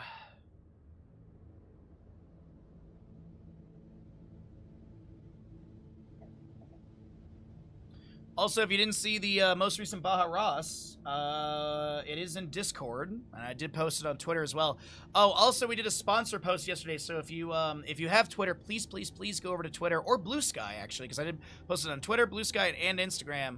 If you use any of those, please go interact with the sponsor post, because a happy sponsor means more stuff for all of you guys. We are going to be having, we do have some sponsor giveaways coming up. I'm just trying to organize when it works best. We were going to do a big viewer day in June, but since we have this tournament happening on that day, I think I'm going to push the viewer day out into July, when we definitely can have like a Saturday afternoon or a Sunday where we can all play games together, because I think doing the big viewer day during the week doesn't work out for the vast majority of the community, and I think having some sort of like weekend a big viewer day will be fun. So that's the angle I'm going for. Once I'm pretty sure we'll do it like after this tournament. I know this tournament ends and then we have 4th of July. I don't know if I really want to do the big viewer day thing on 4th of July weekend. I feel like people are going to be busy, so maybe we'll be angling for like July 11th. July 11th is looking like a pretty good day, unless there's a tournament that pops up again, because unfortunately tournament casting is a major priority for the channel. But we will do the big viewer day sometime soon, and we'll have giveaways and stuff like that for all of you as well. We got a lobby getting ready for this next map. We're going to get our players in here, and we'll find out what happens on Tomb of the Spider Queen for the next game. I also marinated some chicken this morning. I marinated some chicken wings in Cholula, and then I'm going to grill those later. I bought some frozen french fries just for ease. I'm going to do those in the air fryer. And yeah, so I'm going to do fries and wings for dinner tonight. And tomorrow is a nice warm day, so Bandit and I are planning on doing a little bit of a beach day tomorrow. So we have a nice little big beach blanket. We're going to go lay out and read our book and stare at the water. And so it'll be a nice chill day. But looks like the readies are out from the players. We're going to get going into our next map of the series. And we'll see what happens here for Tomb of the Spider Queen. Tomb of the Spider Queen. Welcome back, everybody, into our map number 2 of this second best of 5 of the day here in the Murky Cup. We are in still our first qualifying group, and the top 2 teams from each qualifying group will go to the playoffs. And, of course, once we determine those 4 teams, we'll have a last chance qualifier, which I believe is going to be another 2 teams. I believe it's going to be 6 teams make it into the playoff stage. But either way, that is for the future. Right now, we are going to be here with Skibidi Exodia on the left-hand side. Goon Platoon opting in for first pick priorities, the losing team of that last map. So this will be map choice coming out from Skibidi Exodia. Sounds yummy. I'm looking forward to it, Callie. I'm looking forward to it. Some grilled wings are always solid.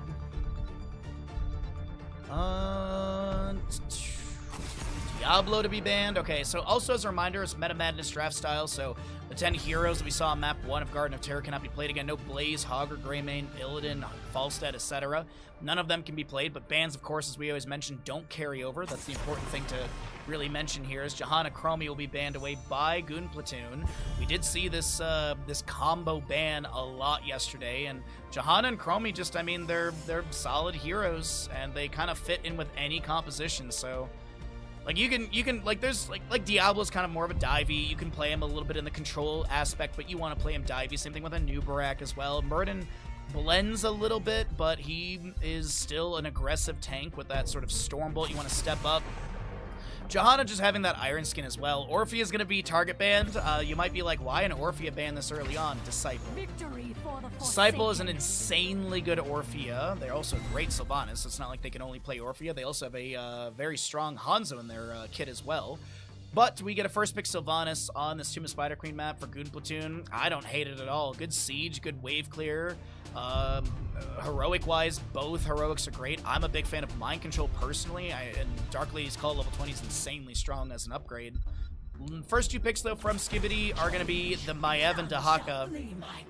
which leads me to believe this to be a very controlling composition for Skibidi Exodia. You've got Umbral Bind, you've got Drag, so we could be seeing a lot more tools in that direction. Also, I mean, Maiev does have some dive potential with Spirit of Vengeance, so this could be maybe looking into an Anubrak, or you could even consider a Stitches, you know?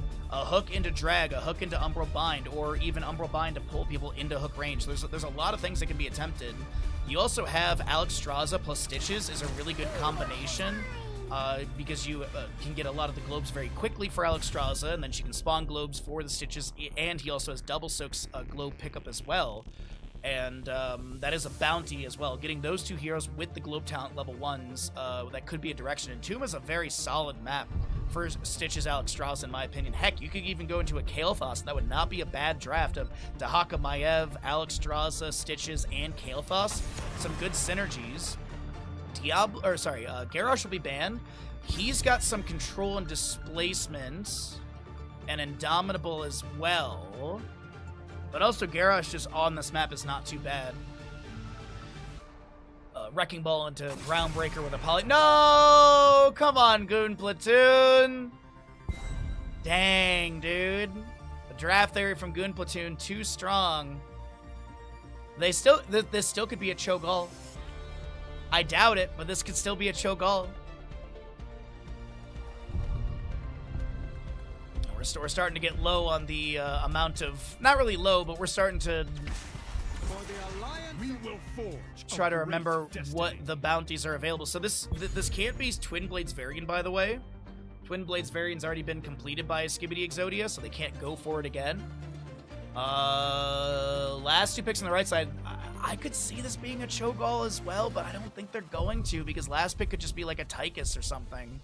Tychus or Malthael that just lives on top of the Cho'Gall, and Brightwing Hypershift is not strong enough. I mean... Chaos!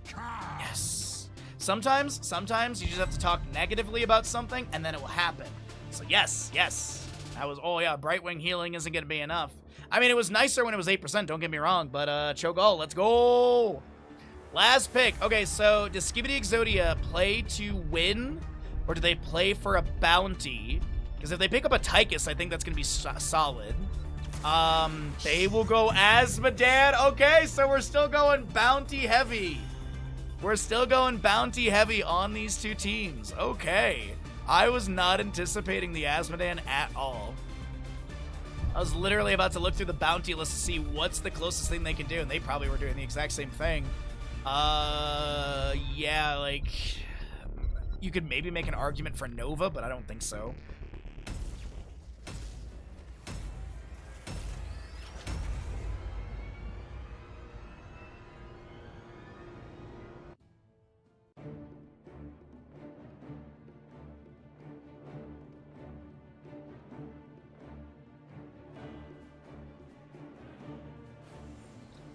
Alrighty, let's go ahead and see if Harrison Jones gets freed. I doubt it, as we are here on Tomb of Spider Queen, map number 2 in our second best of 5 of the day. Skibidi Exodia on the left-hand side with the Hazuab's Dahaka, Dino Asmodan, Bloodcool Maiev, Hunter Orc Anduin, and Skog Varian.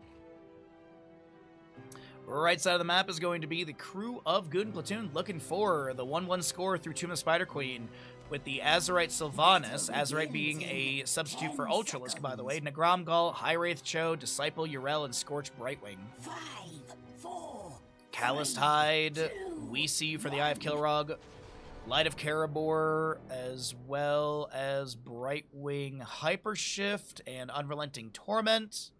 It's a missed pause, okay. We do have your Gluttony as well for the Asmodan. We'll have your Even-Handed Blessing for the Anduin.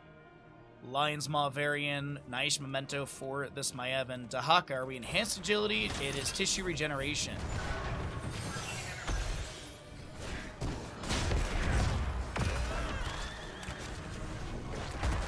Dunk goes out, trying to get some early stacks off the enemy heroes. Divine Star into the wave as well. Varian. Lion's Fang going out. Chastiser Rando and Miss Sun. Disciple with the drag from Hazuabs is going to be on point. The tower shot will hit Disciple a little bit here, and there's going to be an Umbral Bind to pull Disciple back in. And Asmodan actually had the auto needed to take down Yrel. First blood to the side of Skibidi Exodia. Twitch Gamble still going for the next 2-ish minutes. Keep in mind we do have a delay on stream, so the timer in Twitch chat might be a little different than what you see on the screen. charge onto the Cho'Gall, and he'll just be able to Surging Fist to back away. Right side Bruiser Camp grabbed, left side being worked on as well. Dahaka currently clearing out Siege Giants for the bottom lane.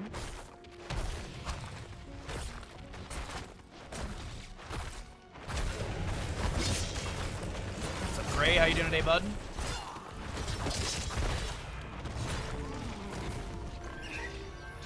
Welcome on in, everyone. Happy Sunday. Hopefully you're enjoying the games, and thanks for chilling with us, watching the best MOBA ever made.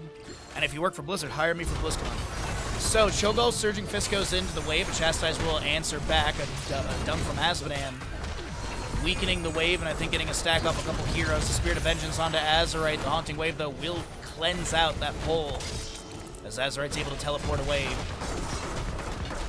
More dunks into the wave. Blood Cool on this Maiev is doing their best just to clear things out, but I think they're going to wait for the wave to push up a little bit further. Disciple is going to get the Righteous Hammer onto these Siege Giants, clear out the one that isn't in tower shot range. Hazuab's maybe looking for a drag angle, but he's just going to Dark Swarm the wave, get a little bit more essence, and allows the allies to rotate faster. Dino top lane, very low on the Azmodan, has no well tap, it looks like. Spirit of Vengeance in, but no further chase. What is Maev's level 4? I'm watching that level 4 because I'm curious if it will be like Sudden Vengeance or if we just get the pin down. It is going to be that Sudden Vengeance for the percent-based damage, which I really do like. 6% of the target's health. Very close experience. Very close experience in this map number 2. A lot of just poking here and there. Taunt from Varian. There's just a lot of damage into Disciple, but not enough to take them down. Scorch does utilize the phase shift. That'll help out the Maiev health bar. Spirit of Vengeance again, the upper body to pull. There's going to be a drag from Dahaka, maybe attempted onto the Brightwing, and it does connect. Good angle from Hazu. And a second kill to Skibidi Exodia, pulling ahead in experience now. Oh, we get the Aegis of Light. Upon landing, Avenging Wrath grants other nearby allied heroes 40 armor for 5 seconds. You can see Holy Avenger with this, but it's really rare. Cho'Gall top lane, though, Surging Fist to the side. Azmodan has the Dunkaroonie to take them down. And that'll be a double kill. Azerite the next to fall, as the laser from Dino is enough. And did go into your Battleborn as well, so we can probably see the Bombardment at level 7 is a good synergy with all of that. Master Destruction, though, gives you really good wave clear, but Bombardment with the Battleborn is a significant amount of cooldown on your summonables. Since you have the triple auto attack, so you're getting triple cooldown values from Battleborn. Good drag. The Variant Taunt was initially set up, and Disciple will get the face shift from Brightwing. Blue Webweavers do descend, and there's that Bombardment, as I mentioned. So after casting Globe of Annihilation, Azmodan base attacks within 3 seconds, have an additional 1.5 range, and can hit 3 additional targets, hitting heroes with base attacks and power. By Bombardment grants 1 Annihilation. For a little bit, when Azmodan had the rework, like, I mean, we're talking ages ago, when he, you know, got Wrath, Gluttony, Greed, Wrath was more so with this, with the Battleborn and Bombardment, really good synergies. But Wrath has really fallen off of priority. It's pretty much just your Gluttony or Greed at level 1 for either cooldown or more siege value or laser value as well with the Greed completion. But here we go, we have Disciple trying to back away. No Ardent Defender, Avenging Wrath over the wall. Azmodan Dunk is going to be good. Skog wants to chase in, but 300 HP is enough for Disciple to back away. The Blue Webweaver of top and mid have already been cleared out. The bottom lane wave is being pushed up by Hazuabs. Disciple gets the Avenging Wrath in. Another dunk from Azmodan lands into the wave as we cycle through the other numbers because 10 Talons is getting really close. Chastise from Anduin goes out, and this is now Soothing Mist from Brightwing to try and mitigate that taunt from Varian, and that is going to allow Disciple to back away, especially after the all-shell burn from Azmodan applied to Disciple. Dino unable to get that kill, continues to throw in dunks as the clutch is opened up for both teams. 4 of 50 turned in on the right side, 40 held of the 50, so another 6 gems needed for the summoning. We have 39 of 55 on the left-hand side as the gem count, needed gem count goes up by 5 every single summoning, as we do have Blood Cool maybe taken down in top lane. The Haka brushstalks in, maybe looking for the drag on Disciple. That is going to be tower shots on the Arel. The Darkstorm is active, and that is 25 gems that are going to be possibly zoned. Brightwing goes in for these, and she will be taken down. She was going to try and phase shift out. I did see the animation starting. Azerite will fall. It's 8-0 in kills, and it is a solid level lead and then some. As this is 52 of 55 gems held, this is enough off the wave for Webweaver summoning, as the top lane fort gate will be opened up. Boss is up and available as well. Will Skibidi Exodia consider Boss plus Webweaver for this summoning, or is it going to be just standard Webweaver push? Warbringer variant, Containment Disc, you do have your Tide of Sin for the Asmodan. Isolation and Anduin holding. He's not going to go Holy Chad Salvationist. See, there's way too many interrupts with Righteous Hammer, Surging Fist, possible Wailing Arrow, Mind Control, Polymorph as well. I don't think you want a Holy Word Salvation this, but maybe that could be a bounty in the future. Unless Hunter Orc is just a Giga Chat in general and they're going to go for it, because I feel like it will be. I have this feeling that Hunter Orc is just going to grab it and use it like out of Teamfight or something. Sacred Ground, Blink Heal, Twilight Hammer for the for the Cho. Twisting Nether and Wailing Arrow as well. That's a lot of damage into Dahaka. He burrows. He has no essence. The Leap of Faith pulls. The Containment Disc interrupts any activation of that Twisting Nether. Sacred Ground goes down on the ground. Yrel pulled out of that by the Umber Bind.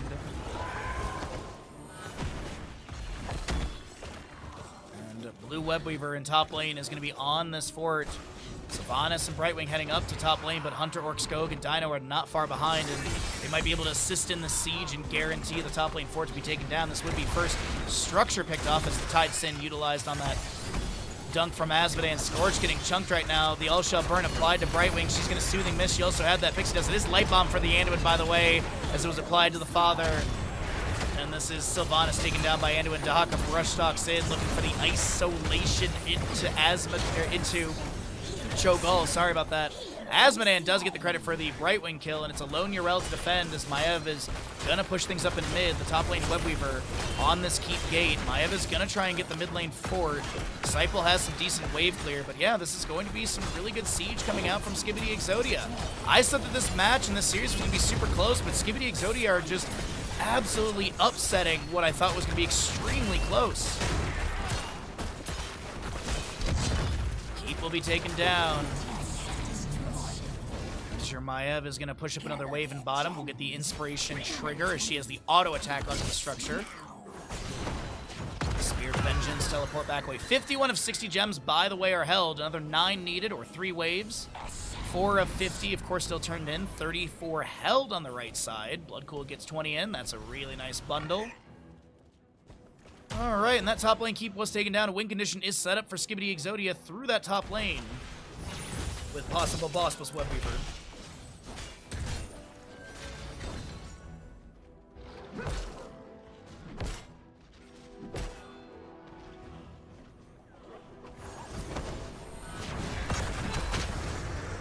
Rel gets caught by a drag of Dahaka. There's no other allies around other than Dino to really step up, but I don't think Dino's really going to prioritize that. Wants to finish out that first round of stacks. Actually does have the first round of stacks, right? Yeah, Gluttony is completed, because it's 225 needed for that.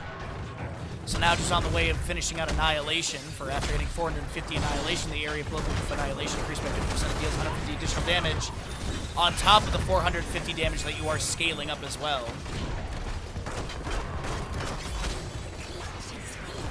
Dunk from Asmodan going into this Yrel as the Light Bomb follows it up. We do have the stun. Yrel's Sacred Ground is down. That 50 armor is there. Twisting Another from Cho'Gall. Containment Disc max range finds its way into Brightwing. As this is an All-Shell Burn to pop Sylvanas. We have another kill into Brightwing. And here we can actually see the breakdown of the bonus damage. And the minion kills, heroes hit, all that good stuff, and bombardment. But yeah, 281 bonus damage. And then as I mentioned, once you finish this, you do get that additional 150 as Cho'Gall is going to get chastised. Will they be taken down? No.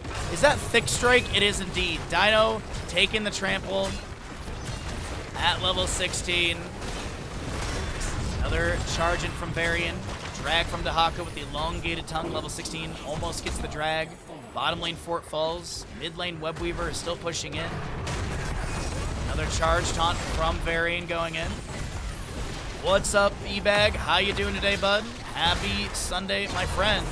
As Disciples not going to be pulled by the Umber Bind, gets the Avenging Wrath over the wall of Dahaka. Polymorph by Brightwing. Webweaver through top lane is arriving at the core. Webweaver bottom lane is on the keep gate. And mid lane is still being sieged into as Asmodan has summonables. You have your small minion wave available as well. Varian charges out into the Disciple, but no taunt trigger. It is off cooldown. Actually does get the taunt just now into the drag of Dahaka. The Darkstorm is active, and that is Disciple taken down by an Asmodean dunk. As Yrel is launched in the sky and then immediately drops back down.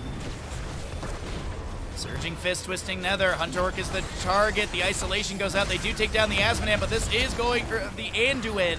But this is Asmodean and friends trying to take down the Cho'Gall. Varian has the charge in, and Cho'Gall will fall. Azerite is going to be getting a Soothing Mist from Brightwing. She has Critical Mist level 7 for a little bit of heal as well. And another dunk from Asmodean, 346 damage. As it is a 3-level deficit, 17 3/4 to 14 3/4.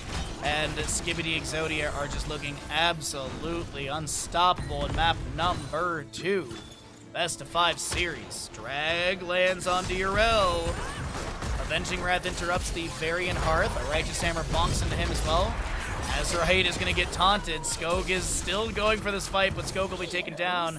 Righteous Hammer onto Dino, who does throw down a dunk as well. Umbrobind will pull into a drag of Dahaka. Thick strike from your Asmodean, and Yrel does get taken down. 15 held on the left-hand side with 20 of 65 turned in. 38 of 50 on the right side with 33 held. So close to that turn-in for an available turn-in for Goon Platoon.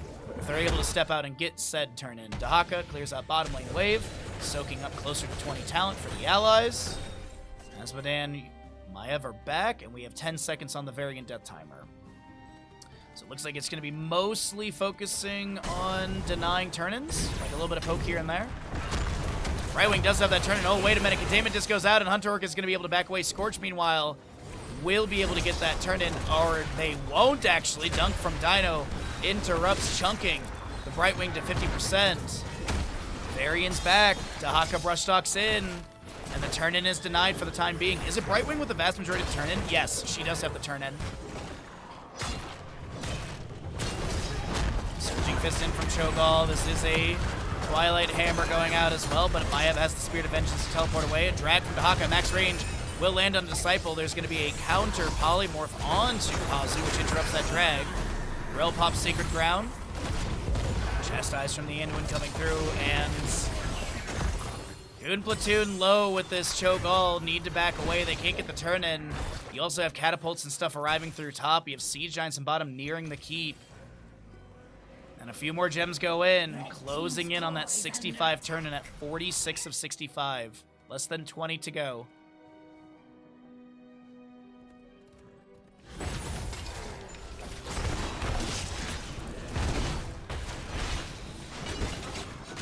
Alright, got the mutant time out of Sneeze Fit. Sorry about that.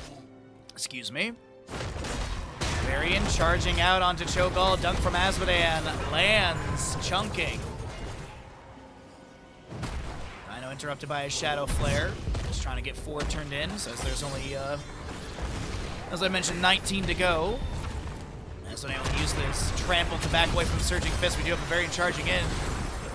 Chastise misses.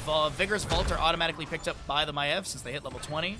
Glory to the Alliance, Censure, Contagion, Blackpool, as well as that Shadow Orb. I believe that's Shadow Strike, right? Yeah, Shadow Orb, Shadow Strike, and that's the Blackpool. Globe of Annihilation, empowered by Tide of Sin, also leaves the Blackpool at the impact location for 5 seconds. Enemies within the pool lose 8 armor per second up to 15 and take 123 damage per second. Banner goes into the bush. It looks like it is a boss call as Asmodean turns in a little bit. Sylvanas might try and sneak the turn in. They only need 12. Cho'Gall trying to maybe harass onto Dino.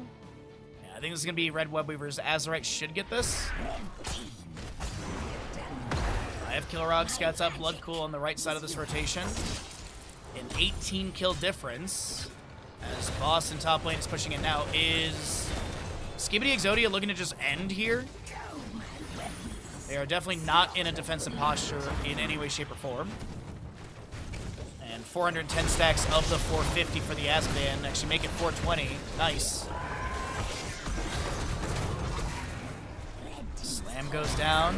Varian charge taunt onto the Cho'Gall. Core defense Webweaver Deathwave firing out. We do have that Sacred Ground from Yrel. She'll be pulled out of that. Light Bomb comes through, but it won't get the stun. The Wailing Arrow going out from Savannah, silencing on a couple of the Skibidi Exodia members. The boss is broken through, shielding the drag from Dahaka lands. And Cho'Gall Twilight Hammer interrupts that drag. That's what's another activate on the Dino. The boss is going to be cleared away with 65% remaining on this core. Asmodee and Dunk will come through. 441 stacks for the Dino. As a Cho'Gall is trying to back off to the Hall of Storms, the Brightwing will be taken down. Cho'Gall over here is not going to be picked off by the Dunk from Asmodee. Force shielding gone. Health is dropping. Skibidi Exodia, they'll use Trample to take down the Cho'Gall. Is there going to be a Finland? Is going to be picked up here by Skibidi Exodia as it is 25-2 in kills. And Skibidi Exodia are looking for the 3-0, looking to speedrun today's games. And we'll see what ends up happening. But as I mentioned, we are 14 subs away from our goal. I know you know, but maybe someone who's new to the stream doesn't know. But yeah, we are 14 subs away from our goal. If you'd like to help us hit that, it'd be super duper appreciated. We are trying to push back up to 300 as that is the sweet spot for our community and such. Every little bit is appreciated and helps us out. Your subs and gifted subs and support allow us to full-time stream. Without your support, we could not do this. So thank you all for that. And if you'd like to support and help us push up sub goals, sustain all of this, and bring you more casting and fun in the future, please do consider subscribing. Whether you have a Prime Gaming, reoccurring Tier 1 sub, if you want to get me if you want to jump scare me once a month, or if you want to see the best Tier 3 alert in all of Twitch, do consider it. But let's go ahead and get those ads out of the way and get ready for map number 3. Can Goon Platoon rally, or will this be a Skibidi shutdown? All right, there's that.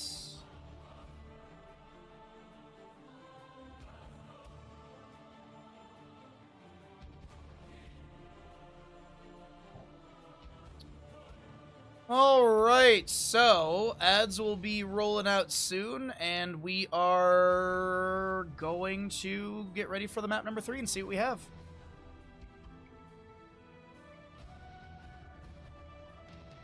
That is all good. Alrighty. Where are we going to be heading into? There's so much available. Can we get a Braxis game, please? Can we please get a Braxis game? I don't think any of these teams will pick Braxis the entire tournament. I want to say a Nations Cup, which was like, what, 3 months long? I think we had like 2 Braxis games in total. I know we had one for sure, because there was like a in not like this core, as we call it on the channel. Not like this is, you know, you go for the core attempt and you all die with like 5% or something on the core, or, you know, like 10%. And then the enemy team just wins the game against you. But we did have something like that on Braxis during Nations Cup, but I can't recall like a third map. Maybe there was a second, but who knows? Who knows? Who knows? Who knows? It is going to be the losing side of Goon Platoon opting in for first pick priority as the losing team, and we'll see what map choice the Skibidi Exodia wants to take us to. And it looks like it's going to be a standard map in Dragonshire. Oh, man.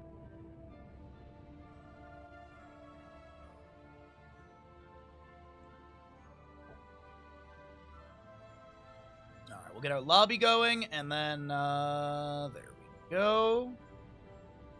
I wanted to check something on the bracket side of the Liquipedia and such. There's that. Let's see, F5 this.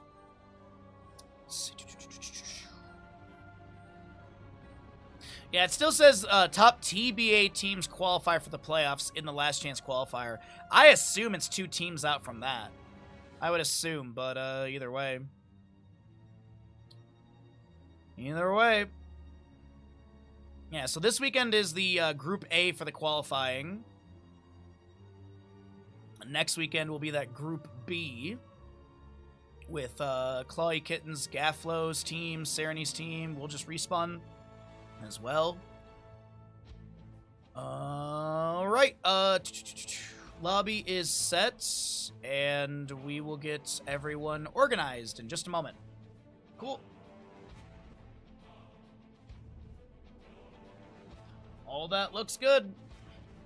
We also have a sponsor stream in the month of June. There's a really fun sponsor stream with like voice mod, with crowd control, and a couple other things. And so we'll be doing that. We're going to be doing, one of the days we'll be doing crowd control with the voice mod, both of those, and we're going to be doing Star Fox 64.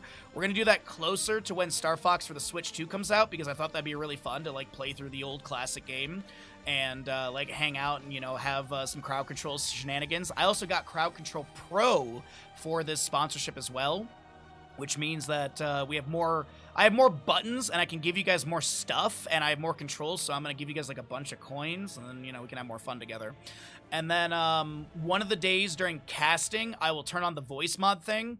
If I remember correctly, the voice mod basically applies a filter to my microphone, so you could, you know, donate some bits, and in the middle of a cast, you could make me sound like, I don't know, Alvin the Chipmunks or something like that. So I'm really looking forward to that, but that's going to be in the month of June. I'm not really stressing or worrying about that. I've got a couple things that I need to finish up in the month of May, like the sponsor post we did yesterday. So if you are on Twitter, Blue Sky, or Instagram, or if you're on all three, please go interact with the sponsor post, because a happy sponsor is a happy sponsor, and we love our happy sponsors because we love Corsair. Hot cheese through... Oh, no, I already read that. Okay. I thought you were saying you had a migraine, but I did not read it correctly. Dragonshire is going to be the next map of this series. If I can click buttons on my keyboard correctly. My amazing Galleon SD100. I will say this. If you are on the market for a keyboard, and especially if you're a streamer, I really, really, really, really, really do recommend the Galleon. It is a pricey keyboard, but it's really nice. I love this keyboard. I don't think, like, I used my K95 XT Platinum for a good 5 years. That was the keyboard that had, like, the Stream Deck buttons on the side, and I never did another thing with Stream Deck until this, and, oh, dude, I love the Galleon so much. I can't stop singing the praises of it. All right, everybody, we are here in map number 3 as Skibidi Exodia are looking for the 3-0 victory through Dragonshire, excuse me. This is going to be first pick, first ban over the Goon Platoon as the losing side. They opted in for that, so obviously map choice is Skibidi Exodia. Skibidi Exodia has done a bounty every single map, if memory serves correct. What is this, a paid promo? What, for Corsair? No, I will happily talk about Corsair products. I will happily always talk about Corsair products. They are an amazing sponsor, and they make really, really good stuff, so I can't not sing their praises. Also, they're, as I said, they're a really good sponsor. They treat us well. They give us, you know, they give us giveaways and stuff for all of you. They support this channel and everything, so yeah. Love our sponsor, Corsair. Johanna and Hanzo will be banned away. Will this be Shimada Bro bans? What are we gonna get rid of here from Goon Platoon for Dragonshire? Is there any, like, Hazu solo lane bans, like a Rexar possibly? Hanzo does have a really fun Rexar Misha in his kit, but I don't think it's something you draft super early on, so maybe it's not a priority pickup as Karazim will be removed. Karazim has been popping up a bit more on Dragonshire. I'd say his most common maps are Sky Temple and Battlefield, but he does see a little bit of play here and there on Dragonshire. This is also a very popular map for Zagara, so we could see Nidus Network Zagara. That is a bounty. There's solid stuff. Yes, also, Corsair is against using AI for pretty much everything, so there's that too. There was one of the creators, I think, used AI for one of their promotional, like, tweets and stuff, and Corsair literally was like, no, don't do that. And Corsair then made a big statement in the partner Discord about, like, we don't use AI, you guys don't use AI. So yeah, big, like, generative AI and stuff, I'm a big fan of that. Because there's, you know, like, Razor's doing stuff with generative AI, right? So that literally was, like, another just, like, hell yeah, Corsair, hell yeah, dude. Alright, Chen is going to be your first pick on the right-hand side for Goon Platoon. Good mobility with him, good control with the Wandering Keg. As a reminder, this is Meta Madness style of draft, so there are 20 heroes unavailable, technically 24. Obviously, Orphea could be drafted in map number 4 if we make it to a map 4 and she's not banned away again, as it is going to be a target ban against Disciple. On the left-hand side, though, what does Skibidi Exodia want to open up this draft with? There's still a lot of tanks available, like Mal'Ganis, Muradin. Yep. Tracer's going to be grabbed at that as well. Does Goon Platoon want to consider, like, a Mei, possibly? For a blind into the Tracer? Mei is kind of on the weaker side for tanks. I'm not crazy about her. And I don't think there's any other tanks with imposing presence level 16. Murid and ETC are the common ones. I think actually those are the only 2 tanks with imposing presence at level 16. I think Rexar and Misha do have their own variation of imposing presence, if I remember right, but this is going to be Chen Hammer with a Deckard Cane as well. Alrighty. Yes, and everyone should go click on the Go Corsair link. Go Corsair. Go check out their amazing products and accept the cookies because that helps track data that you have come from my Corsair link. This is probably going to be a main tank ban, I would assume. Yeah, they're going to get rid of Garrosh, as I think this is going to be Skibidi Exodia leaning into a bit more of a divey comp. Phoenix will be banned. This is a very common map for Dino in the past to play Phoenix. And Phoenix Planet Cracker is a bounty as well.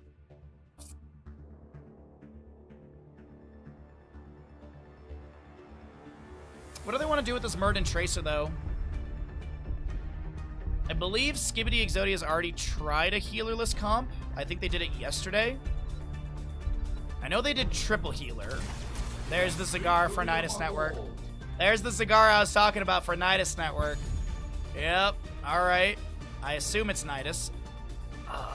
Right side. What are we going to be seeing, though, for Goon Platoon? Did they go for a bounty, or did they just try and play it standard and look for a victory and continue the series? Maybe take a map off of Skibidi Exodia. I believe Tyrael's already been played in the series. Tyrael's often with Sergeant Hammer. For the frozen. Here we go. Alright, sorry, I gotta DM a friend. Hold on. Where will we end up this time? Alright. Vikings as well. I was not anticipating a last pick Vikings here. I'm gonna be honest. I'm gonna be real honest with you, chat. I was not anticipating a last pick Vikings for this, but alrighty. Vikings into Valera. That'll be interesting. I feel like Valera's gonna be rotating around the map and just trying to kill off Viking after Viking, but alright, here we go.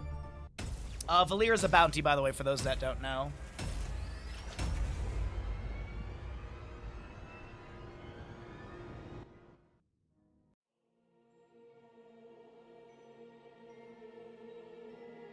Chat, did you guys know if you subscribe to the channel, you'll be subscribed to the channel? Isn't that crazy? So we get into map number 2. Map number 3 and our second best of 5 of the day. Right side of the map is going to be the crew of Goon Platoon looking for a map number 3 victory to continue this best of 5 series and take us to a map number 4 with the Azerite Hammer, Nagrama Nubrak, Disciple Valera, High Wraith is your Chen, and Scorched Deckard.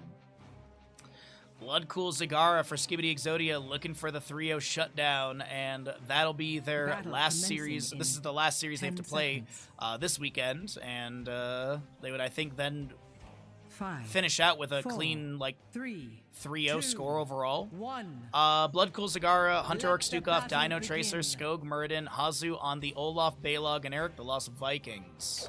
Subtlety for your Valera, as we also have the freshest ingredients, Sapphire, Legion of Beetles, and that's Ambush for the Hammer. Rare ambush pickup. It is almost always the Advanced Artillery. As Vikings will go Olaf the Stout, you've got your Dwarf Block Muradin, the Get Stuff Tracer, Low Blow Stukov, and Cigar will pick up her Corpse Feeders. Upgrade for the Infested drop. Reduce the cooldown of Infested drop by 3 seconds. Virtually accept 30% more health. We'll typically see the Bile drop at level 7 with this as well.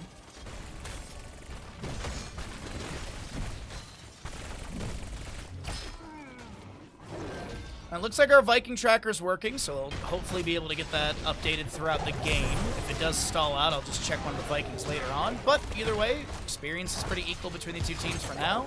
This is going to be Deckard and Hammer finishing up the Bruiser Camp for the top lane. Left side is going to be working on that same Bruiser Camp. Siege Giants, a little bit of a different camp rotation, but it's going to be similar as there's no Siege Giants over here. Valia dives onto the Muradin really quickly. The Scroll Ceiling misses. Nubrak goes in for the Burr Charge with the Impale. As a Herodric Cube applied to Skog, who lands the Stormbolt, Valera dashes forward with her Sinister Strike and has a little bit of Garrote value, but will not be able to get that final bit of damage for the takedown. Subtlety, by the way, at level 1 is going to be after teleporting with the Ambush, Cheap Shot, or Garrote, regenerate 10 energy per second for 5 seconds. do our best to go through some of the Valeera talents, because I know a lot of us are not familiar with Valeera. She's not a super prioritized character in competitive Heroes of Storm. Maybe once in a blue moon, you see this lurking arm from Stukov is going to be going under the hammer. Skog is trying to take down this Sergeant Hammer. Dino auto attack is not going to be enough, as Scorch is the one to be hit with the Pulse Bomb and will not be picked up. We have a Viking taken down by Valeera in the mid lane. And Chen continues to hold top lane up against the Eric, sorry. Valeera in mid lane, though. She's going to vanish. Thunderclap goes down the ground. Tracer has the melee to take down Valeera. 1 for 0.25 of a kill. And we do have that Relentless Strikes for the Sinister Strike, so reduce the energy cost by 10 for that dash, or the Sinister Strike as we call it. Viking hit with the Impale. Murden trying to Dwarf Toss in. A Lurking Arm underneath Sergeant Hammer once again. I think we're kind of seeing the play from Hunter Orc in this game on the harassment of Hammer. Nagram is getting really low. Hunter Orc wants to get these autos in, and Hunter Orc does hit like a frickin' bus. Is there going to be a low blow over the wall? Hunter Orc is looking for the angle, but the shielding is good. No kill will be picked up onto Nagram, as we do have Tracer in top lane with Eric trying to chase onto High Rate, who's going to have some stagger damage. A Breath of Fire goes out from Chen, as he is the standard build we used to see with your freshest ingredients with the Deadly Strike as well. Valeera is going to be able to... What? Okay, I was going to say if Tracer gets out of that alive, that's insane to me. But Valeera does make the rotation, gets the pick, and that'll be 1 for 1 in kills overall. Skog to reset for full mana. As Deckard sets up a few potions, some Spider Mines in push as well. Hero slain. Valeera will be able to get the Viking kill, as I was reading Holkon's message in chat. How dare you? No. Well, welcome in, Holkon. Hopefully you're having a wonderful Sunday, my friend. Thanks for hanging out with us.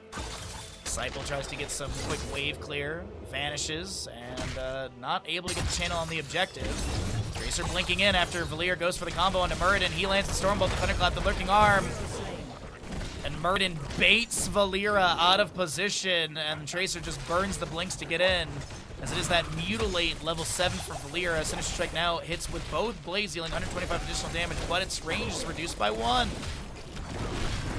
Chen still holding North Sun Beacon, as the Moon Shrine is going to be back over the side of Skibidi Exodia.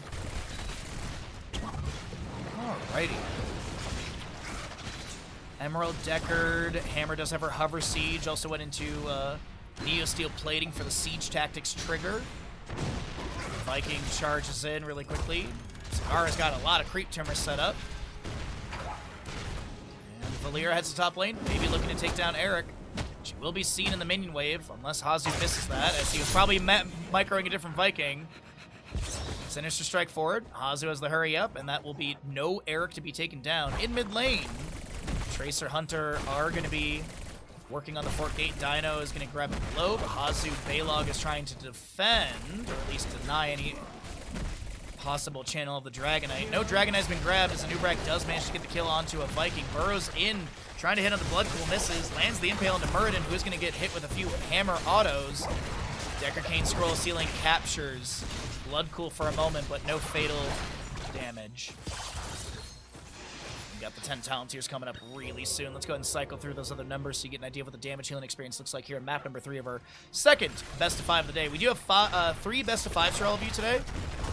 And up next will be Kaldor's Offerings versus the Warm Body Crew, as Valeera does make the rotation to top lane and gets the kill onto the Viking. As I said in the draft, like this is like when Valeera gets drafted, or sorry, the Vikings picked into Valeera, because it wasn't last pick Vikings. It was a bold call. Like, I know Haas is a good Viking player, but I feel like he's going to be having a bit of a rough time in this game. But as we currently look at things, it is about a quarter level lead in favor of Skibidi Exodia, Goon Platoon. And then this Valeera kind of anchoring in the rotation between, as Tracer, Stukov go back into the mid lane Fort Gate. Valeera's going to take the long rotation to safety. As 10 talent on the left side will be Play Again, Sticky Bomb. There's your Nidus Network, which is the bounty we were talking about. Massive Shove and your Avatar for Muradin. As we do get Wandering Keg, Smoke Bomb, Stay a While and Listen, Cocoon, and Blunt Force Gun. I could see Napalm Strike, though. Oops, sorry about that. We do have Valeera taking down another Viking. She'll use that Smoke Bomb. Those potions are coming out as well. Chen Fresh's Ingredients is done. Hunter Orc is going to get rooted. Will not be taken down. By the way, the Smoke Bomb, 60-second cooldown, Cloud of smoke wall, and the smoke Valeer is unrevealing and can pass through other units. Gain 60 armor for that 5 seconds. Breck burrows into the Impale Tracer, hit with the Cocoon. We do have Stukov taken down. Stay a while and listen is going to get the sleep onto Tracer. She gets a recall activation, and Valeer goes in for a combo, but Disciple is going to be able to find the double kill. Nubrak looking for the re-engage onto Skog. Impale lands, Avatar gets activated. Valeer goes in again, and the burst is there. Valeera damage coming out on point. Disciple doing so well with this Huntress. Yo, Rommel, thank you for the lurk, bud. I appreciate it. Spin to win from the Vikings. Disciple's going to try and take down Hazu. Viking. Tower shot won't connect on Disciples. The Vanish was used. Whew. I thought Disciple was dead there. Meanwhile, Hammer continues to blast through bottom lane, and Nubarak is going to... I thought it was going to be rotating out, but I think it's going to get the Impale hit onto Stukov. Tracer trying to chase onto Azerite. The heal from Decker, and that's going to be anti-heal going onto Dino, who gets the recall. Chen takes down another Chen takes down another Viking. As Tracer got credit for that kill as Valeera. She rotates around. Muradin's going to get scouted. Valeera gets the smoke bomb activation. Stormbolt will land onto her. Scroll of Ceiling goes out from Decker to Potion on the ground as well. It's 5-4 in kills. Goon Platoon leading in experience. They're going to get 13 slightly faster. Valeera activates her Vanish. Starts heading into mid lane, I do believe. Might be heading into top to go help out the Chen. As Dino is low. Is High Wraith going to go in for the flying kill? Nah. I think the Viking did scout out Valeera's rotation to top lane. Hazu, Eric is probably dead. Oh, he's super dead. There's your Nidus Worm. Zagara does get it, uses it. That'll be a bounty if they win, or a full bounty if they win, half credit if you lose. And yeah, Valeera's a bounty as well. Viking spin in the bush. Valeera just teleports into the wave. And a Bruiser Camp for bottom lane will be grabbed. Uh-oh, Valeera mid lane. There's another dive onto her. Disciple will use the Sinister Strike to back away. Is there a smoke bomb trigger? There is a smoke bomb. The healing pathogen coming through. The massive shove into the fort. Stormbolt misses. 60-second cooldown, but you don't lose your Valeera. And you still get this camp for bottom lane. You're still pushing things up. It's a comfortable position for Goon Platoon in this map, number 3. Gusset Blast will push back Muradin. I was going to say, that is a entrenched, right? Yeah, that was a massive knockback. Stay while and listen. Blunt Force Gun gets the trade! As Valeera finds another Viking in mid lane. Scroll of Ceiling to follow up the Sapphire Herodric Cube.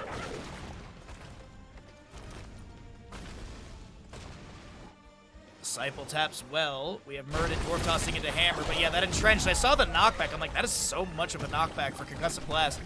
Valeera, by the way, with the Strangle at level 13. Using Garrote on a hero reduces their spell power by 40% for 6 seconds.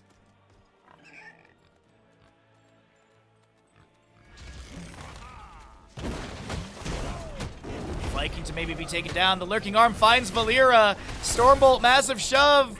And Disciple goes in with the smoke bomb. Can Disciple get away? Vanish. Dwarf toss. Tower shots. Disciple gets what? Doesn't get the potion. Stormbolt doesn't hit. Oh my god. Cocoon onto Zagara. And this is going to be your Stukov falling. 8-5 in kills. As a Dragonite is available in mid lane. Once again, no Dragonite has been grabbed by either side, but my god, the rotations, the fights. This is such a wild Dragonshire map. Azerite is probably dead in bottom lane as the Tracer sustained damage, and Zagara summonables will be good. She also is done with Bile Drop, has that third Roachling to spawn when using the Infested drop, her E.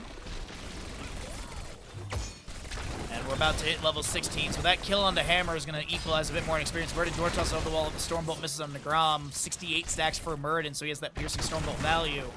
0.5 second cooldown per auto. Sapphire, Herodric Cube. Valeera heads into top lane, going to try and take down Hazuov's Viking. Tower shots on Disciple, but there's a minion wave, and the top lane fort will go down. Tracer gets the Pulse Bomb, Sticky Bomb onto Scorch, who will activate Ancient Blessing. Scorch will be taken down. Lurking Arm from Stukov would have guaranteed that. Burrow Charge, Stormbolt, and that's Nagram, so very low, will fall as well. We do have safety in numbers level 16 for your Deckard. This is Seal Fate for Valera. Sinister Strike deals 50% additional damage and generates an additional combo point when used against silenced, rooted, or stunned enemy heroes. You do have Sergeant Hammer with the Executioner as well. You have Anubarak with his Epic Enter. Safety in numbers, as we mentioned. We have Olaf Large and in Charge. That's the heavy-handed for Tracer. Dwarf Launch. You also have your Corrosive Saliva, and that is your Super Strain for the Stukov, as the Dragonite will be grabbed by the Vikings. High rate is so very low, gets a potion, and rolls away with the Wandering Keg, but that is going to be damage over time from the stagger. Chen takes down Chen. Valera, left side, looking for maybe a flank dive onto Zagara or the Tracer. Nubrak burrows in, Sergeant Hammer low, Azurite tries to get to the potion, and won't be able to do so. The Viking, large and in charge, has that stun, and that's exactly the window that was needed. Big stay while listen.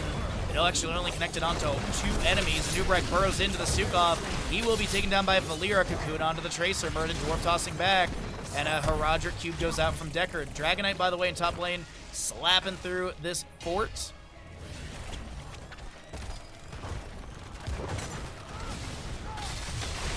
Guard creep providing vision of his Valera, trying to step up, and Disciple is low. Can they back away from Dino sustained damage? Yes. Viking and Dragonite clearing out the remainder of what's in top lane. They got the major structure, then they're going to go for the gate in the latter half of what's the latter half of the defense is available, as Hazuab's Viking will be taken down by a Nubarak. And still some experience. 45 regeneration globes for the Vikings. I do believe that's tracking correctly. 98 stacks up to 160 for the Murden. For the 100% width increase and 50% range increase with piercing all targets hit. Disciple, as I said, seen on the creep tumors. Weighted Pustule misses. Lurking Arm does not have the reveal. And by the way, that was first Dragonite of the game, so we'll have another announcement very, very soon. Hazu Baylog is tanking Tower of Bruiser Camp damage while Tracer finishes this out. Invade over here onto these Siege Giants. Nubrak goes for the burrow into Hunter Orc. Cocoon onto Zagara. Massive shove pushes Nagram to the side. Ancient Blessings activated. That will be a Blunt Force gun. Fired. Scroll of Ceiling, stay on listen to maybe zone the enemies back. Disciple is going to be able to take down the Zagara. Tracer picks up a Nubarak. And now Hammer's going to use Hyper Thrusters to try and back away. Some potions set up. Murden Storm. Oh no, that was the mini stun. A Viking again to be taken down. Hammer is trying to just get away. The Vikings will play again. Scroll of Ceiling onto the Murden. Hammer Hover Siege is active. She has that Executioner, as this is going to be a Wandering Kick from Jen to keep scope within these shots, and that is going to be a takedown onto Murden as well. The members of Good Platoon, they want this map before. The Vikings are going to try and collapse on the Hammer, as one Viking will be taken down. Hazuabs loses his Baylog. I believe that was the bottom lane fort that just went down. There's the next Dragonite. Control the shrines and make use of it. Auto canceling will never not be funny to me. 20 talents here, though, faster on the left, but I think it's going to be pretty equal. We have Fury of the Storm for the Vikings. Each of them have their own charge of that, by the way. Mountain King, heavy, that is the Get Stuffed as well. Valier's dead.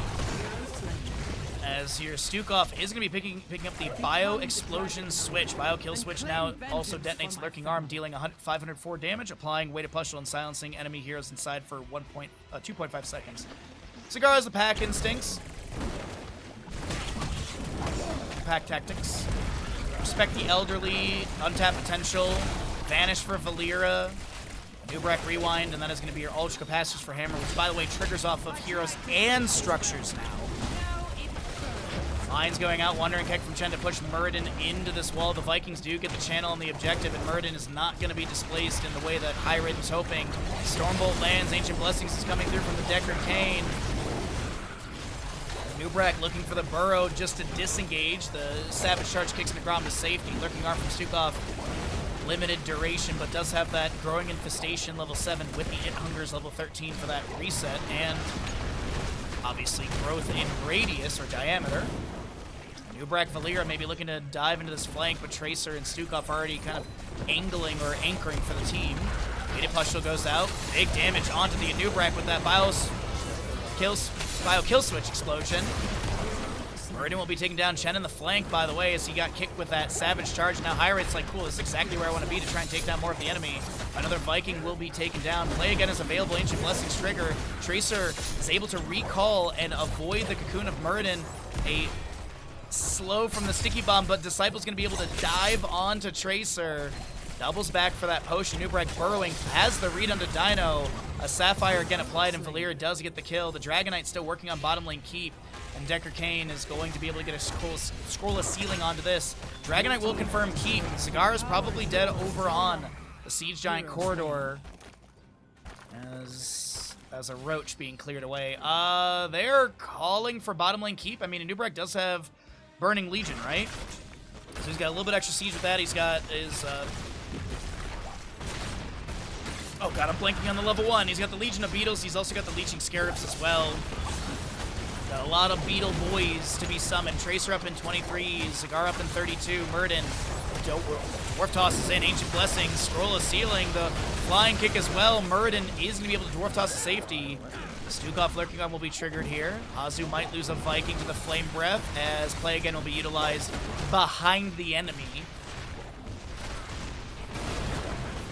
Bottom lane keep is taken down, Tracer to respawn. Map is pretty equal outside of the mid lane fort.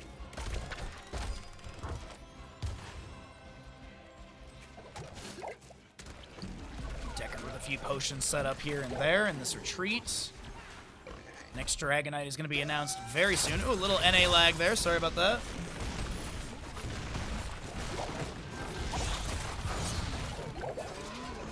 What's up, Cole? How you doing today, bud? Happy Sunday, my friend.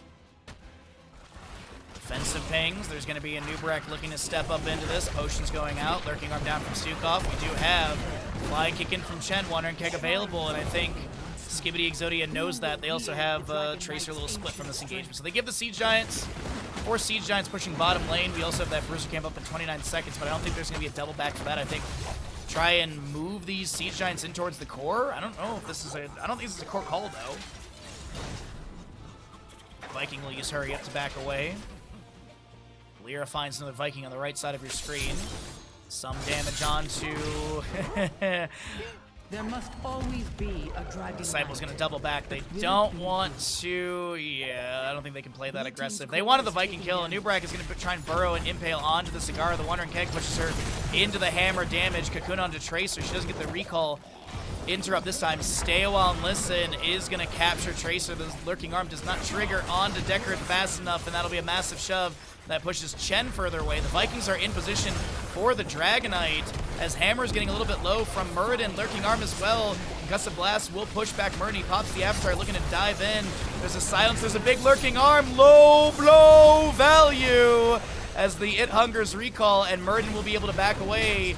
Vikings are still playing into this. Hazu is currently trying to win through the mid lane. Nubrak is so low, he gets stunned by the core defenses. It's 70% on this core still. Chen is on core. They're trying to win it. The Dragonite over here. This is 2 days in a row. We're getting a base race, chat. And that is going to be a Nubrak and Chen. The last two to try and take down the score. Nubrak pops his rewind, throws down the impale. Chen is trying to get this kill. The Dragonite on the right side is trying to go for this as well. It's a lone Chen as he gets pushed away, and that'll be a super close map number 3. I honestly think it could have gone either way, but a great series, and that will be a 3-0 for the members of Skibidi Exodia. They find the 3-0, and they shut down the hopes and dreams of Goon Platoon for a map number 4. We are not going to be done casting today, everyone. We still have one more best of 5 for all of you. Up next is going to be Warm Bodies versus the Kaldor Offerings. As we are getting ready for this, we're going to... I'm doing my part. I'm doing my part. I'm doing my part. I'm doing my part too. Solid play, solid casting. Oh, GGs. Zergy, thank you for the tier 1 for 85 months. That is super generous of you. Thank you, my friend. I really appreciate it. And you can be just as cool as Zergy in chat by resubbing and helping us hit this June Bahara sub goal. We are currently 14 subs away. I believe we can hit it. And with your support, we can do that. But let's go ahead and roll out some ads and get ready for the next best of 5 series. Warm Bodies versus Kaldor's Offerings. Here we go.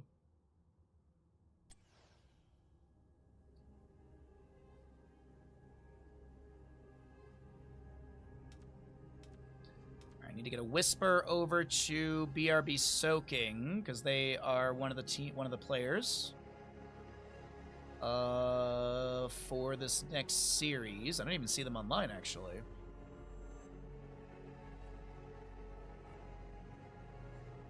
All right, Dragonshire is there. Alrighty.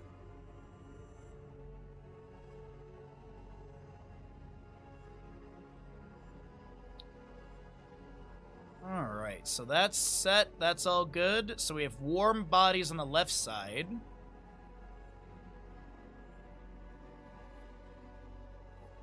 Scale that. And then we have the Caldor offering on the right side. Alright, and it looks like we're going to scale down the warm bodies. That way it looks a little bit closer to the other one. Alrighty! So, we'll get going into this next series in just a moment. As warm bodies, let's see, Elite Sparkle, Vetted, Wizard. I don't know if I have... I know I added Elite Sparkle yesterday. I don't even see them online.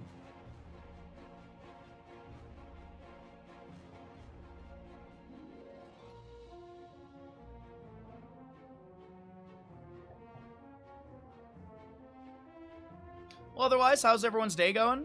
Hopefully the weekend has been treating you well.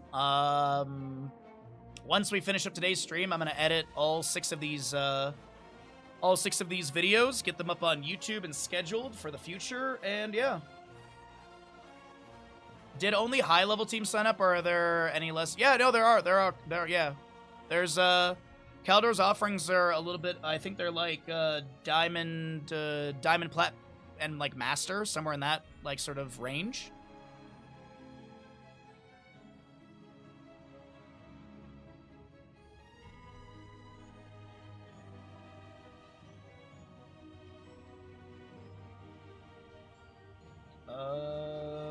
So what's going on with the next series?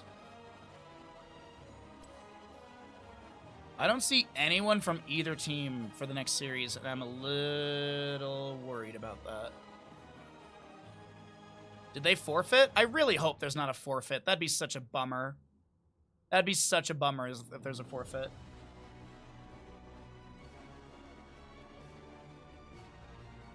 Oh, that's a bummer. What's up, Lead Sparkle? That's a bummer. No chance of getting subs or anything? It's confirmed forfeit?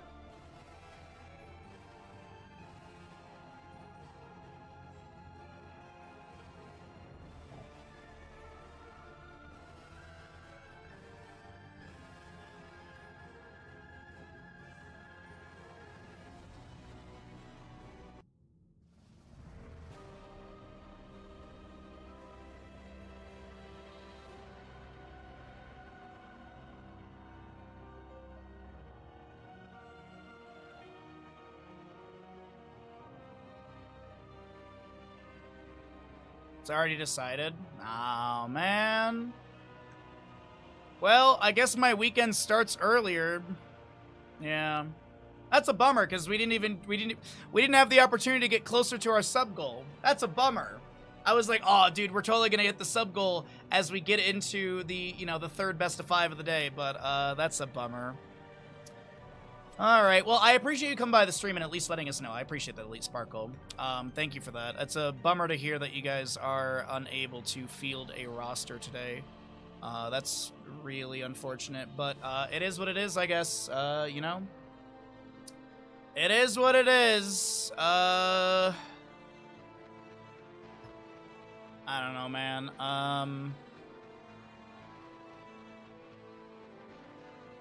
Yeah, I was trying to see, like, maybe I can do something else, but there's literally nothing else going on right now that I can jump into.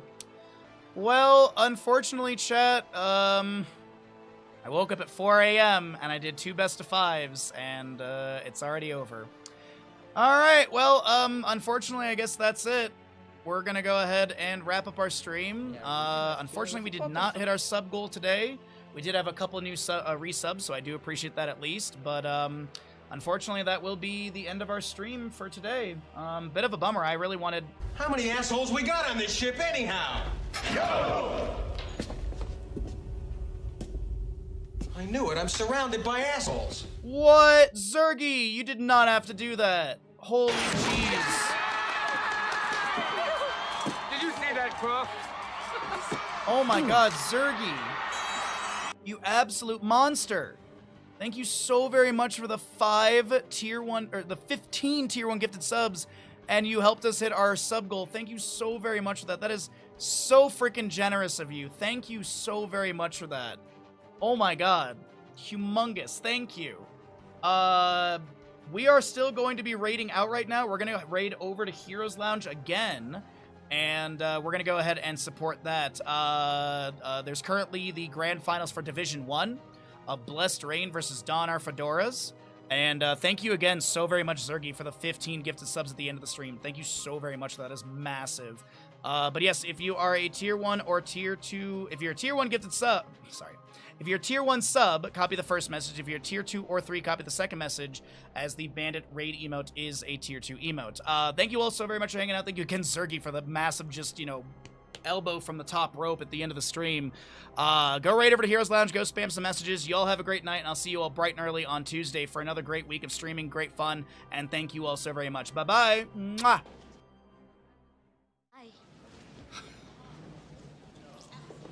Have a lovely day.